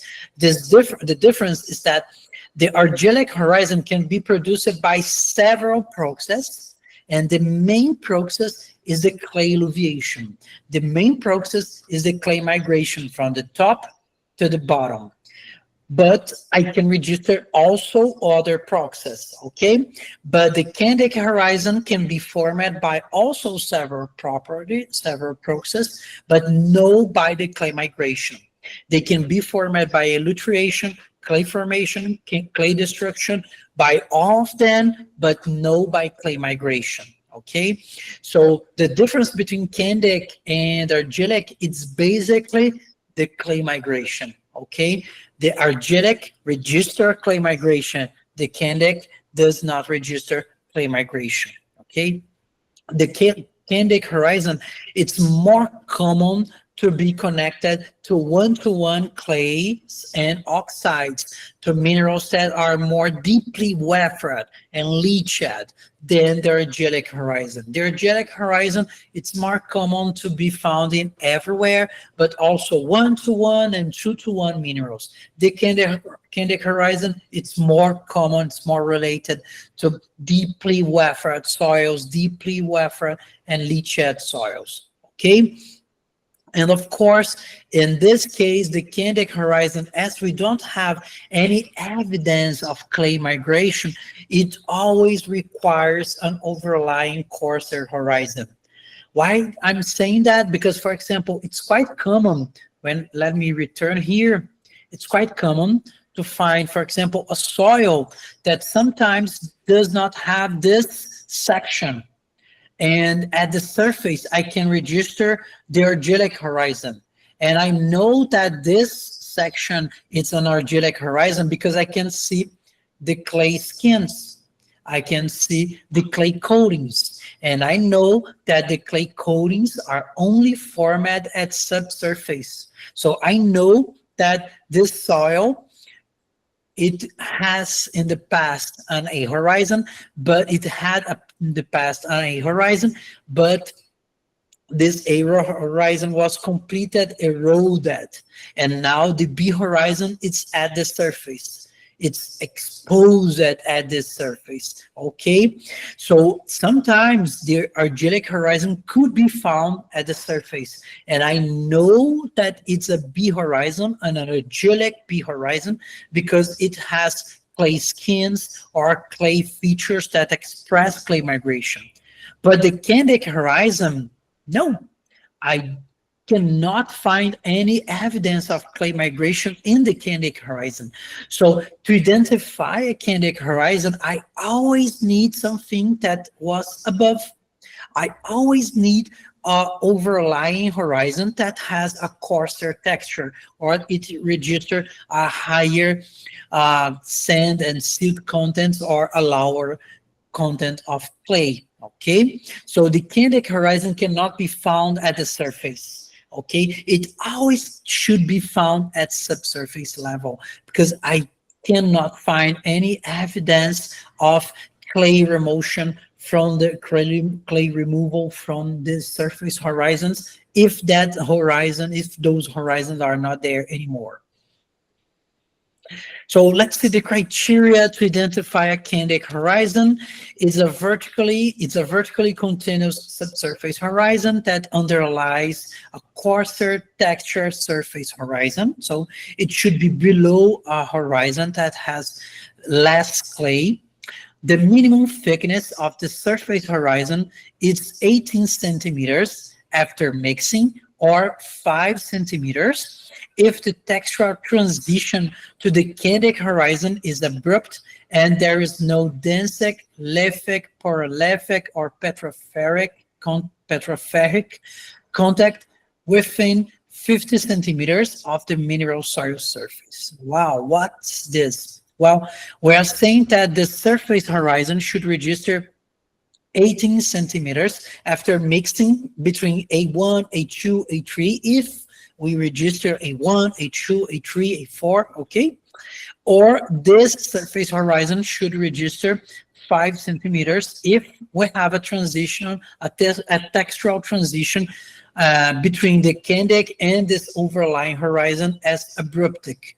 So this abrupt textural transition is a huge difference of clay content. When I register the double of clay content in the candec horizon, when I compare the candec with the surface horizon, so this is an abrupt textural transition. And so in this case, this surface horizon should register 18 centimeters or 5 centimeters, okay? And of course, I does not register densec, lithic, porolithic, or petroferric contact. Other criteria, number 2, in its upper boundary, I should find an increase of clay content in a vertical distance of 15 centimeters. So this is another difference between the argillic and candec. We saw that the argillic consider 13 centimeters, the candec consider only 15 centimeters, okay? So at the top of the B horizon, I will consider more or plus 15 centimeters.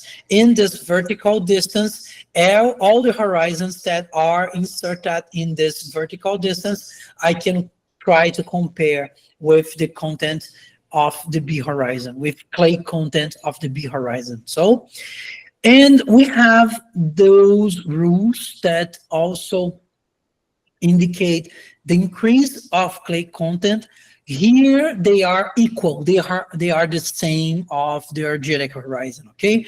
So 3% or more higher than the overlying horizon if this overlying horizon has less than 15% of clay, 20% or more relative, 20% or more relative, it's equal to 1.2 times higher, okay? So 20% more relative higher than that in the overlying horizon if the overlying horizon has 15 to 40% of clay or 8% or more clay than the overlying horizon if this overlying horizon has more than 40% of clay. So basically, they are the same rules.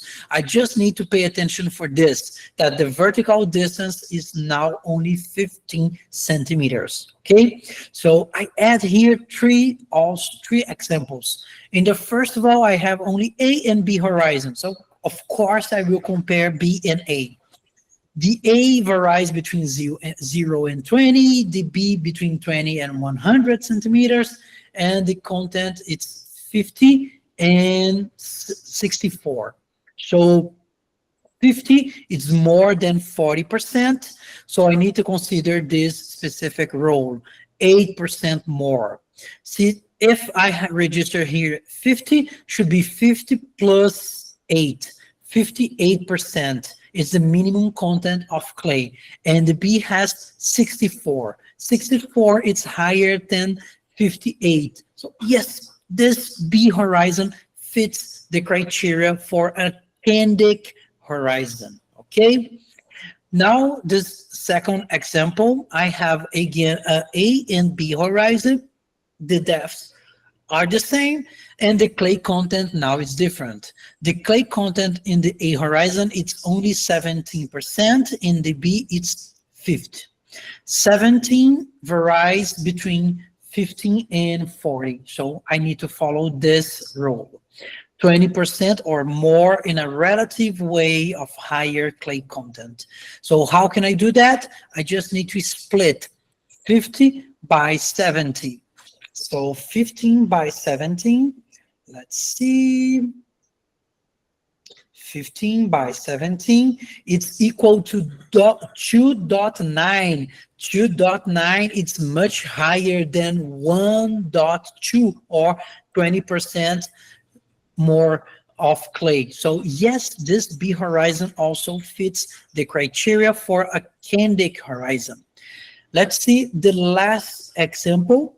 Now I have an A and an AB horizon. This is a transitional horizon. The transitional horizon could be ABBA. And in this case, I need to consider the first capital letter. The first letter here is A. So means that this specific horizon has more A properties, A characteristics than B characteristics. So I need to compare B with AB and maybe B with A. Let's see. B with AB, I'm sure that I can compare because the AB is above B. But the AB has 30 centimeters of thickness. The B horizon starts at 50 centimeters of depth. So 50, when I sum with 15, I cannot achieve the horizon A. I only can achieve the AB because the AB is too thick. Okay, so I can achieve 35 centimeters of depth. 35 centimeters of depth, it's out of A, it's inside the AB horizon. So I only can compare AB and B in this specific case. So let's see. The AB has 35 centimeters, 35%, I'm sorry. 35, it's between 15 and 40. So in this specific case, it should be 20% or more of relative weight. So I need to compare 50 and 35. Let's see. 50 and 35, it's equal to 1.42. 1.42, it's higher than 1.2. So yes, this B horizon fits the criteria for an Candic horizon, okay? I hope that everyone understood why I cannot compare B and A horizons in this specific case. It's just because I need to consider a vertical distance of 15 centimeters or less than this, okay? It should be in the first 15 centimeters. So you just need to consider that the B horizon starts at 50 centimeters. So just calculate 50 minus 15. It's equal to 35. 35 is the depth, it's the maximum depth that I can compare with this B horizon. And 35 in this case is inside, it's into the AB horizon. So I only can compare AB and B in this case. Okay? Other criteria at a depth between 100 centimeters and 200 centimeters from the mineral soil surface if the upper 100 centimeters has a texture class, has a texture of coarse sand, sand, fine sand, loam coarse sand, loam sand, or loam fine sand throughout, or this calculation should be fitted in this distance, okay? So between 100 and 200 centimeters, or in the first 100 centimeters from the mineral soil surface if the clay content in the fine earth fraction of the overlying horizons is 20% or more, or I should fit that criteria to identify a higher clay content in the first 125 centimeters from the soil surface for all other soils. Okay, so those math that we did to identify the increase of clay content, they should fit one of these three depths. And the thickness, about the thickness, the Candic horizon should register 30 centimeters or more, or 15 centimeters or more if there is a densic, lithic, paralithic, or petroferric contact in 50 centimeters below the mineral soil surface, and the Candic horizon constitutes 60% or more of the vertical distance between a depth of 18 centimeters and the contact of these horizons, okay? So if in the first in the first 50 centimeters between the soil surface And one of these layers that avoids clay migration or avoids root growing, I need to fit at least 15 centimeters of the candidate horizon, okay? If this candidate horizon constitutes 60% or more of this distance between 0 and 15, or even less than this, okay? And also we need to identify a textural class of long, very fine sand, or even thinner than this.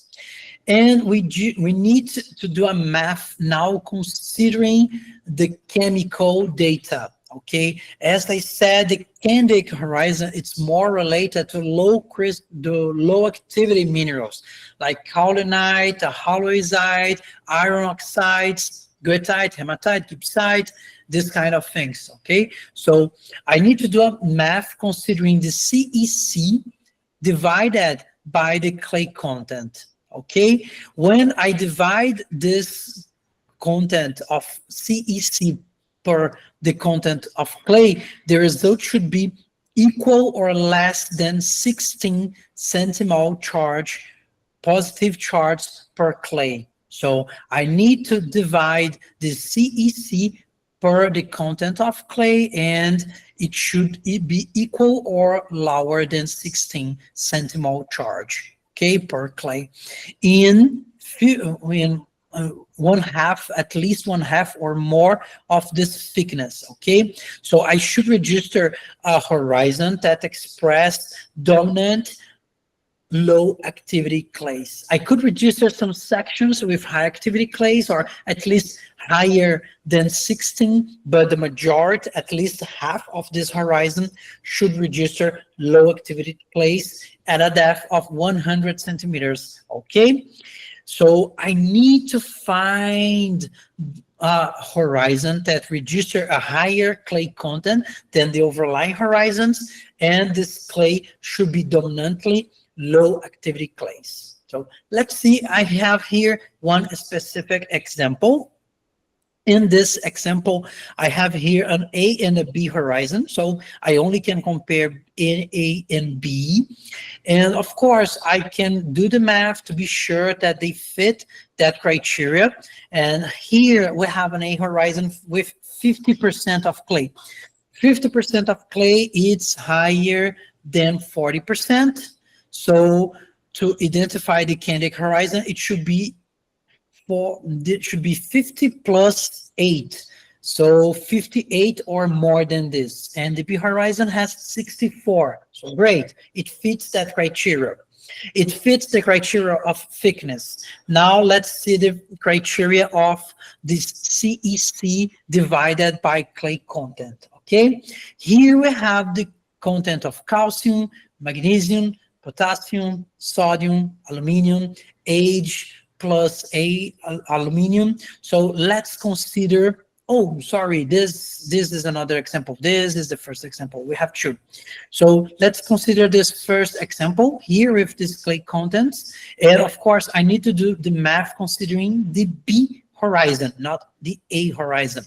So the B horizon is here, 0.36, 0.13, 0.49, 5.003, and I don't have sodium here. So the content of sodium should be very, very low. To calculate this CEC, what I need to do, I need to sum calcium, magnesium, potassium, and Ag plus aluminum. So I need to consider here 0.36 plus 0.13 plus 0.03 plus 5. So the CEC of the B horizon is 5.52 centimole per charge. Centimole charge per kilogram of soil, okay? So 5.52 centimole charge per clay, per soil, I'm sorry. And now I will divide 5.52 by the content of clay. The content of clay in the B horizon, it's 64. So I should divide 5.52 divided by 64. And then I should multiply by 100. So the result is 8.63. 8.63 is lower than 16. So this B horizon fits the chemical characteristics of a Candic horizon. It registers low activity clays. It registers one-to-one minerals and oxides. So yes, this B horizon can be a Candic horizon. Let's see now the second example. The second example, now I need to consider these results. This content of sodium definitely should be wrong, okay? Probably I forgot to include here something. Let me just correct this because this is too high, definitely too high. Great, now makes sense. So let's sum now the content of calcium, magnesium, potassium, sodium, and H plus aluminum to calculate the CEC.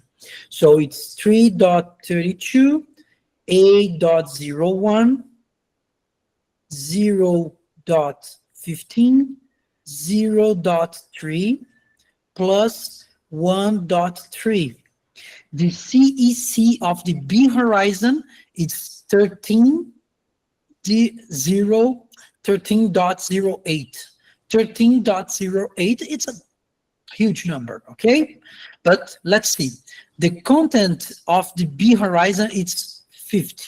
So I should divide 13.08 by 50 and then multiply by 100. And the result is 26.16. 26 is higher than 16. So this B horizon in the second example does not fit the criteria for a Candic horizon, does not fit the chemical characteristics of a Candic horizon. So it's not a Candic horizon, okay? So the Candic horizon, they should register this chemical characteristic, this chemical property of low activity clays. So it's not only an increase of clay content, but also low activity clays. A CEC by the clay content that's equal or less than 16. Okay, so we always need to consider this. And then you also can think like, okay, JJ, I understand this, but how can we identify in the field if I register a high or a low CEC per clay? How can I identify in the field if I'm standing a soil with high or low activity clays? Well, you can do this very, very easily. You can feel, of course, the texture, first of all, but much more important than this, you can feel the consistency of the soil.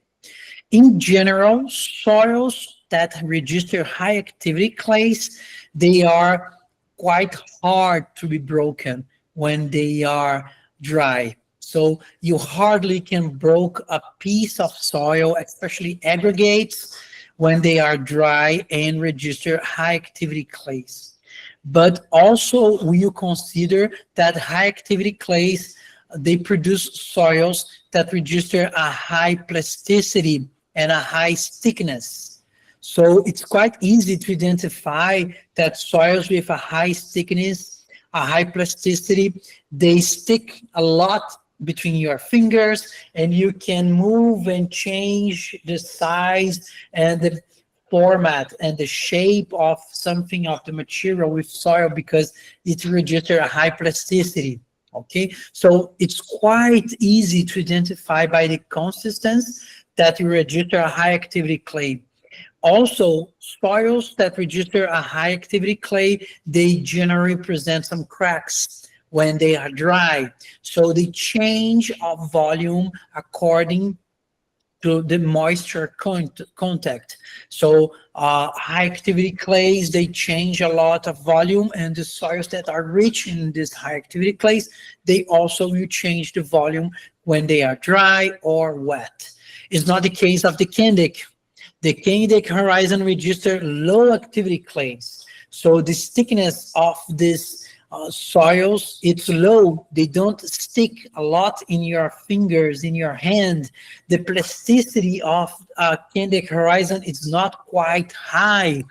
The hardness of them, they are really light. You can easily break some pieces of a Candic horizon because it register low activity clays. Candic horizons also hardly represent some cracks. So you have some features, some evidence that you can, even in the field, identify high or low activity clays. Of course, what we need to do, always check the data. After you describe the soil in the field, you take a sample, send to the lab, run some lab analysis, and do the math to be sure that what you call it Candic horizon, it is a Candic horizon, or what you call it an argillic horizon, it is an argillic horizon. Okay, so you need to be careful with that. Always check the data after you receive the lab results, so you can be sure that what you measured, what you described in the field, it's 100% correct. Okay.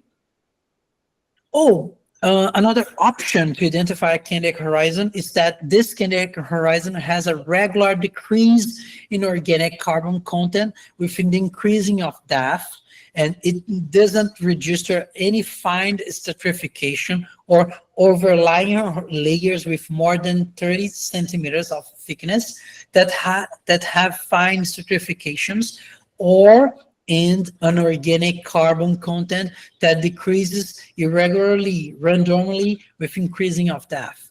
Why we have this criteria is just to say that the Candic horizon should not register a higher clay content below, because you have some alluvial or colluvial sediments. So when you have some irregular increasing and decreasing of carbon content, it's quite common to see that this material is just an alluvial sediment. And then this increase of clay content could not be related to any process that create a Candic horizon. Could be just clay sedimentation by the river. And a river does not form a Candic horizon. The Candic horizon is related to elutriation, clay formation, and clay destruction, as I mentioned before. Okay, so you need to be sure that that specific soil has not past connected to alluvial or colluvial sediments. So the organic carbon should not vary, and you should not register fine stratification or any kind of layer that express stratification formed by rivers. Okay. And now let's see another horizon that also register a higher clay content below, a natric horizon, as the Candic and as the argillic horizon. Now the natric horizon, it's also an alluvial horizon, also register a higher clay content, at the subsurface than the surface horizon, than the topsoil. But in the case of the natric horizon, we have a clay migration induced by chemical dispersion, induced by sodium. Okay, the natric horizon is quite common in very dry areas, in areas that we have some salt concentration at the surface, and this salt concentration could occur because the water percolates through the soil profile in the rainy season, in the wet season. So the water can achieve, for example, the sea horizon or the rock layer, and then the water starts to decompose some minerals and can be enriched in sodium, calcium, magnesium, but especially by sodium. Okay, this hypersaline water could migrate against the gravity to the to the topsoil when we have the dry season, because in the dry season the topsoil gets dry, really dry, and the temperature is quite high. So we have a differences of potential between the topsoil and the deepest horizons. The deepest horizons is quite wet and has a low temperature, and at the surface we have a dry condition, a very low content of water, moist, and a very high temperature. Because of the difference between temperature and moist, the water starts to migrate against the gravity, and the water now will migrate from the bottom horizon to the top. And the water can carry some elements, especially salt. So when the water achieves the surface, this water can evaporate or would evaporate and will induce the concentration, the precipitation of some salts. If the salts are enriched in sodium, the sodium can induce a chemical dispersion of aggregates, okay? When the rain season starts again, the water will dissolve some of the salts, and then the sodium content will be quite high. A high content of sodium could induce dispersion, chemical dispersion of the soil. So the pads and aggregates, they will be broken, destroyed by this very high sodium content. And this destruction of the pads and aggregates will induce the clay migration. And the clay will migrate and be concentrated at the subsurface horizon, like here. So in this case, in the case of the natric horizon, we have a chemical dispersion. And this chemical dispersion, it's connected to dry conditions. It's connected to salt concentration at the surface, okay? This natric horizon has some specific features that's quite common to see, like these ones. As you can see, we have some columnar and prismatic structures, especially the columnar structures that are connected that are formed by this clay migration. You can easily see here some cracks, and these cracks, they mark what is the clay coating and what is the pad, what is the natural aggregate that was formed in this horizon. So all of this part, everything that you can see here is just clay coating. The clay coating comes from a clay that migrates from the topsoil, and now it's infilling all the void, and it's coating the top of these structures, creating this convex shape. So this convex shape, it's related to the columnar structure, and they are connected very easily to the natric horizons, the chemical dispersed horizons, okay? You can see here very easily the prismatic structure in this case, and you can see the texture of the image. It's quite different from here. So we have a high, very high clay content here, and a very low clay content here. And in this case, this chemical dispersion was related to sodium percentage, to sodium presence, a very high content of sodium in this specific case. This structure helps you a lot to identify the natric horizon, but also we have some specific characteristics that helps you to identify the natric horizon. They usually, of course, present a very high sodium content. They usually present a very high electric conductivity. They usually present a very high pH, because these all, everything is connected to the sodium content, okay? So you can see here in this picture, the same, the difference is not connected to any columnar or prismatic structure, but you can easily see the difference of texture between here, and here you can see the dry forest. Okay, so means that they are more connected to dry climate conditions. And let's see the characteristics, okay, the criteria to identify a network horizon. Okay, so first of all, if an alluvial horizon remains and there is someone is asking something I couldn't get. No? Okay. So if an alluvial horizon remains and there is no lithological discontinuity between it and the alluvial horizon, the network horizon, and no flow layer directly above the alluvial horizon, then the alluvial horizon must contain more clay content than the alluvial horizon in a vertical distance of 30 centimeters or less. So now I will use the same vertical distance of the argillic horizon, and here are the rules for identification of this higher clay content. They are the same of the argillic and candic horizons. So again, it's 3% more if you register less than 15% of clay, 1.2 times higher if the clay content varies between 15 and 40%, and 8% more if the content of clay is 40% or more than this. Okay, so basically the criteria is the same of the argillic and candic, and I just need to consider that the vertical distance now is 30 centimeters or less than this.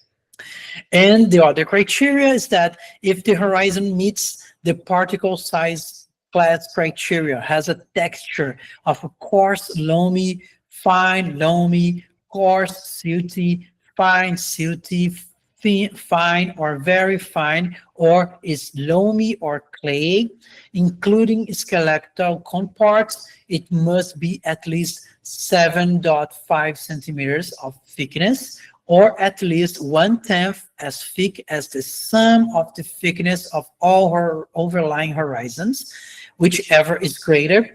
This criteria is the same criteria of thickness of the argillic horizon, okay?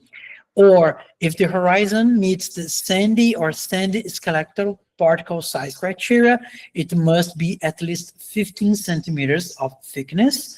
Or if the horizon is composed entirely of lamellae, the combined thickness of the lamellae that are 0.5 centimeters or more thick must be 15 centimeters or more. So all the criteria related to thickness are the same of the argillic horizon.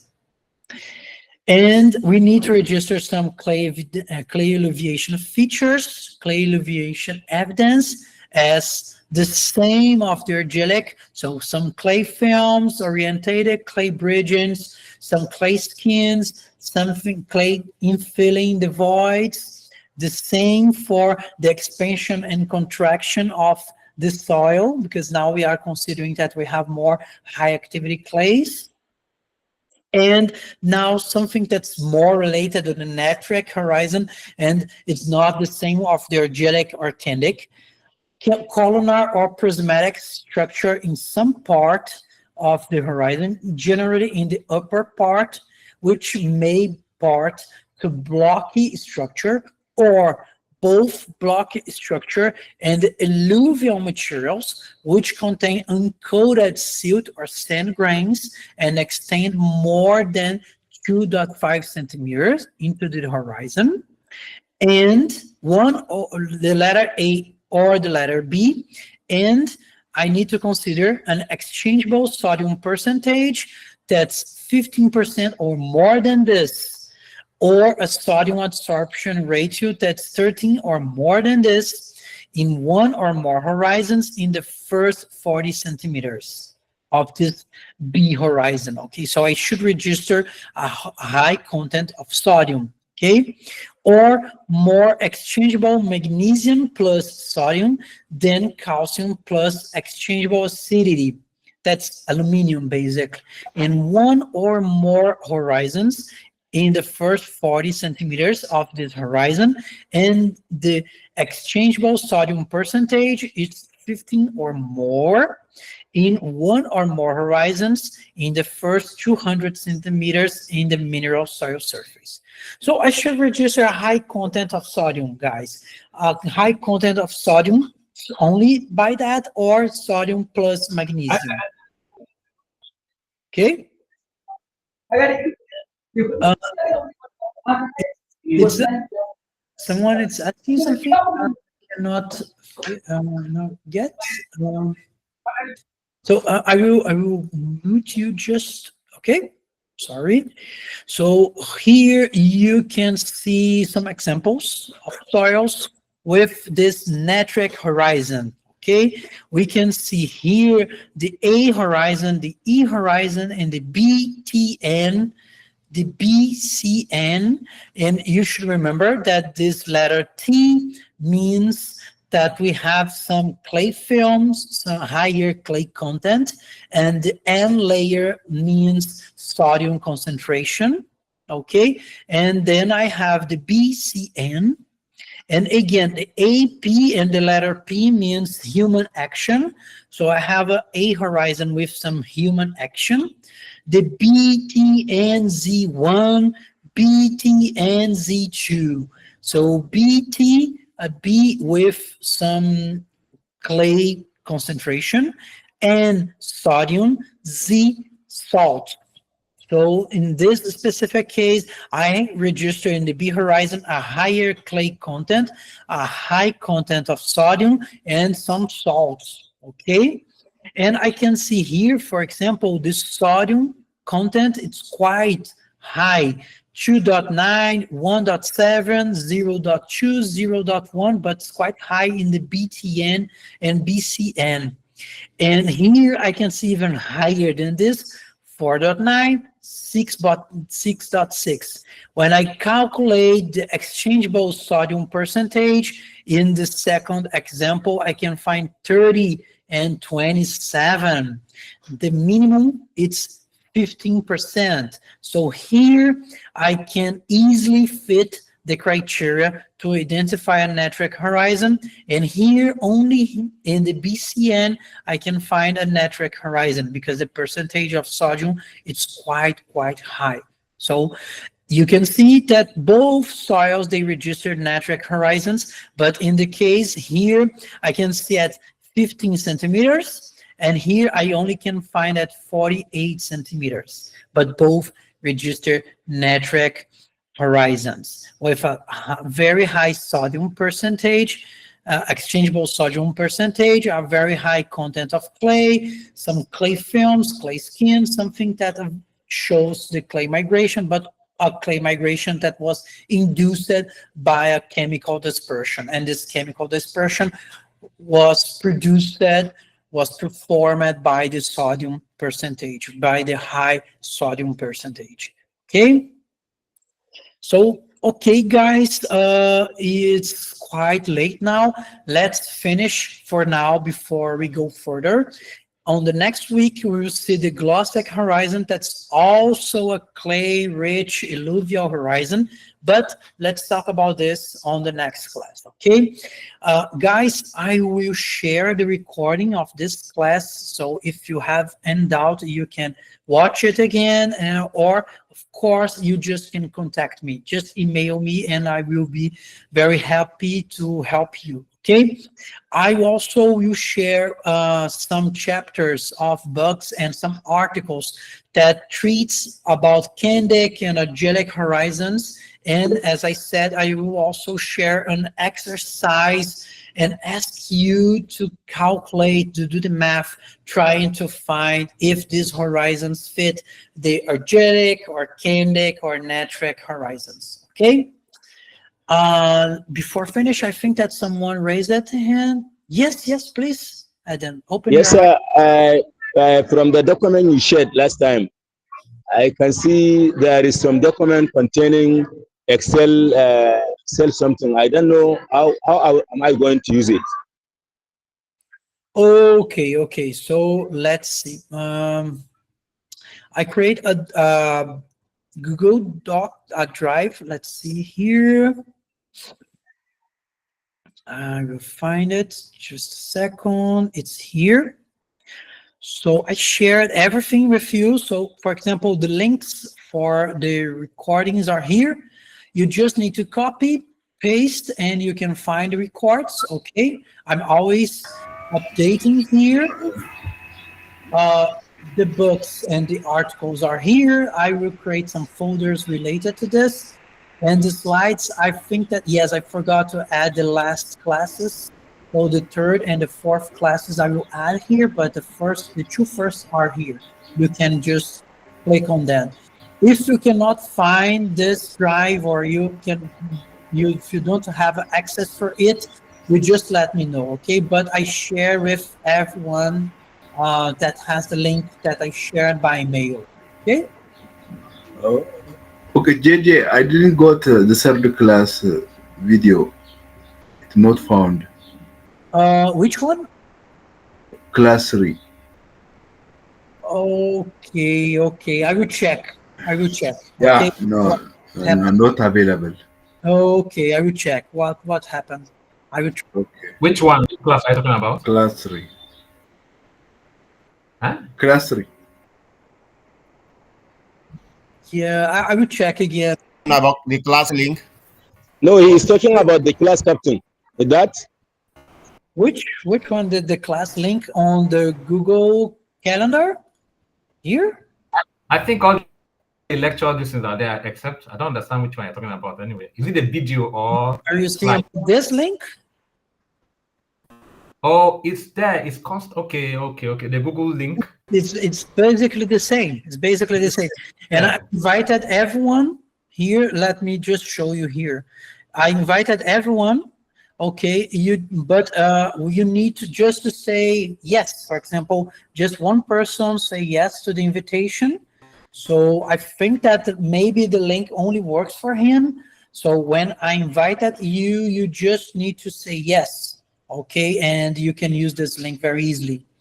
I can try to send this again by mail, okay, to you later. I can do this later and invited you all again, and you just say yes, and will be on your agenda, and the link will work for you. Okay? Once you say yes, it will be on Google Calendar. Yes. On Google Calendar. Yes, here. sir, what I'm touching, among the document you sent, there is some document, Excel document. Are we going to be using it? Oh, which? The Excel document containing particle, text. Yeah, that one.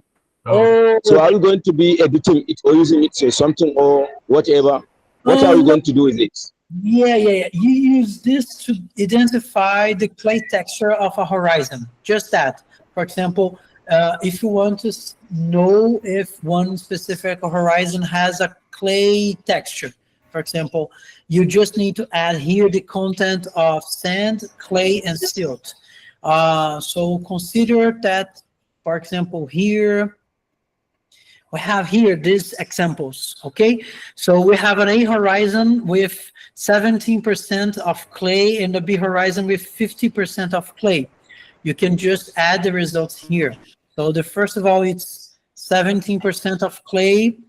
The second one has 50%. And let's say that this first horizon has 67% of sand, and the second one has just 20% of sand. So you know now the USDA texture of each of these horizons. So you know that the B horizon, the second one, has a clay texture, and the first one has a sandy loam texture. Just that. Okay, so you just need to add here the percentage value of sand, clay, and it will calculate the silt content. It will show you the textural class. Just that. Okay, thank you, sir. I get it. Welcome. So, guys, any other question? No? No. Thank you. Thank you very much. I see you in the next week. Have a great week. Bye bye. Bye-bye. Okay, ciao. Bye bye.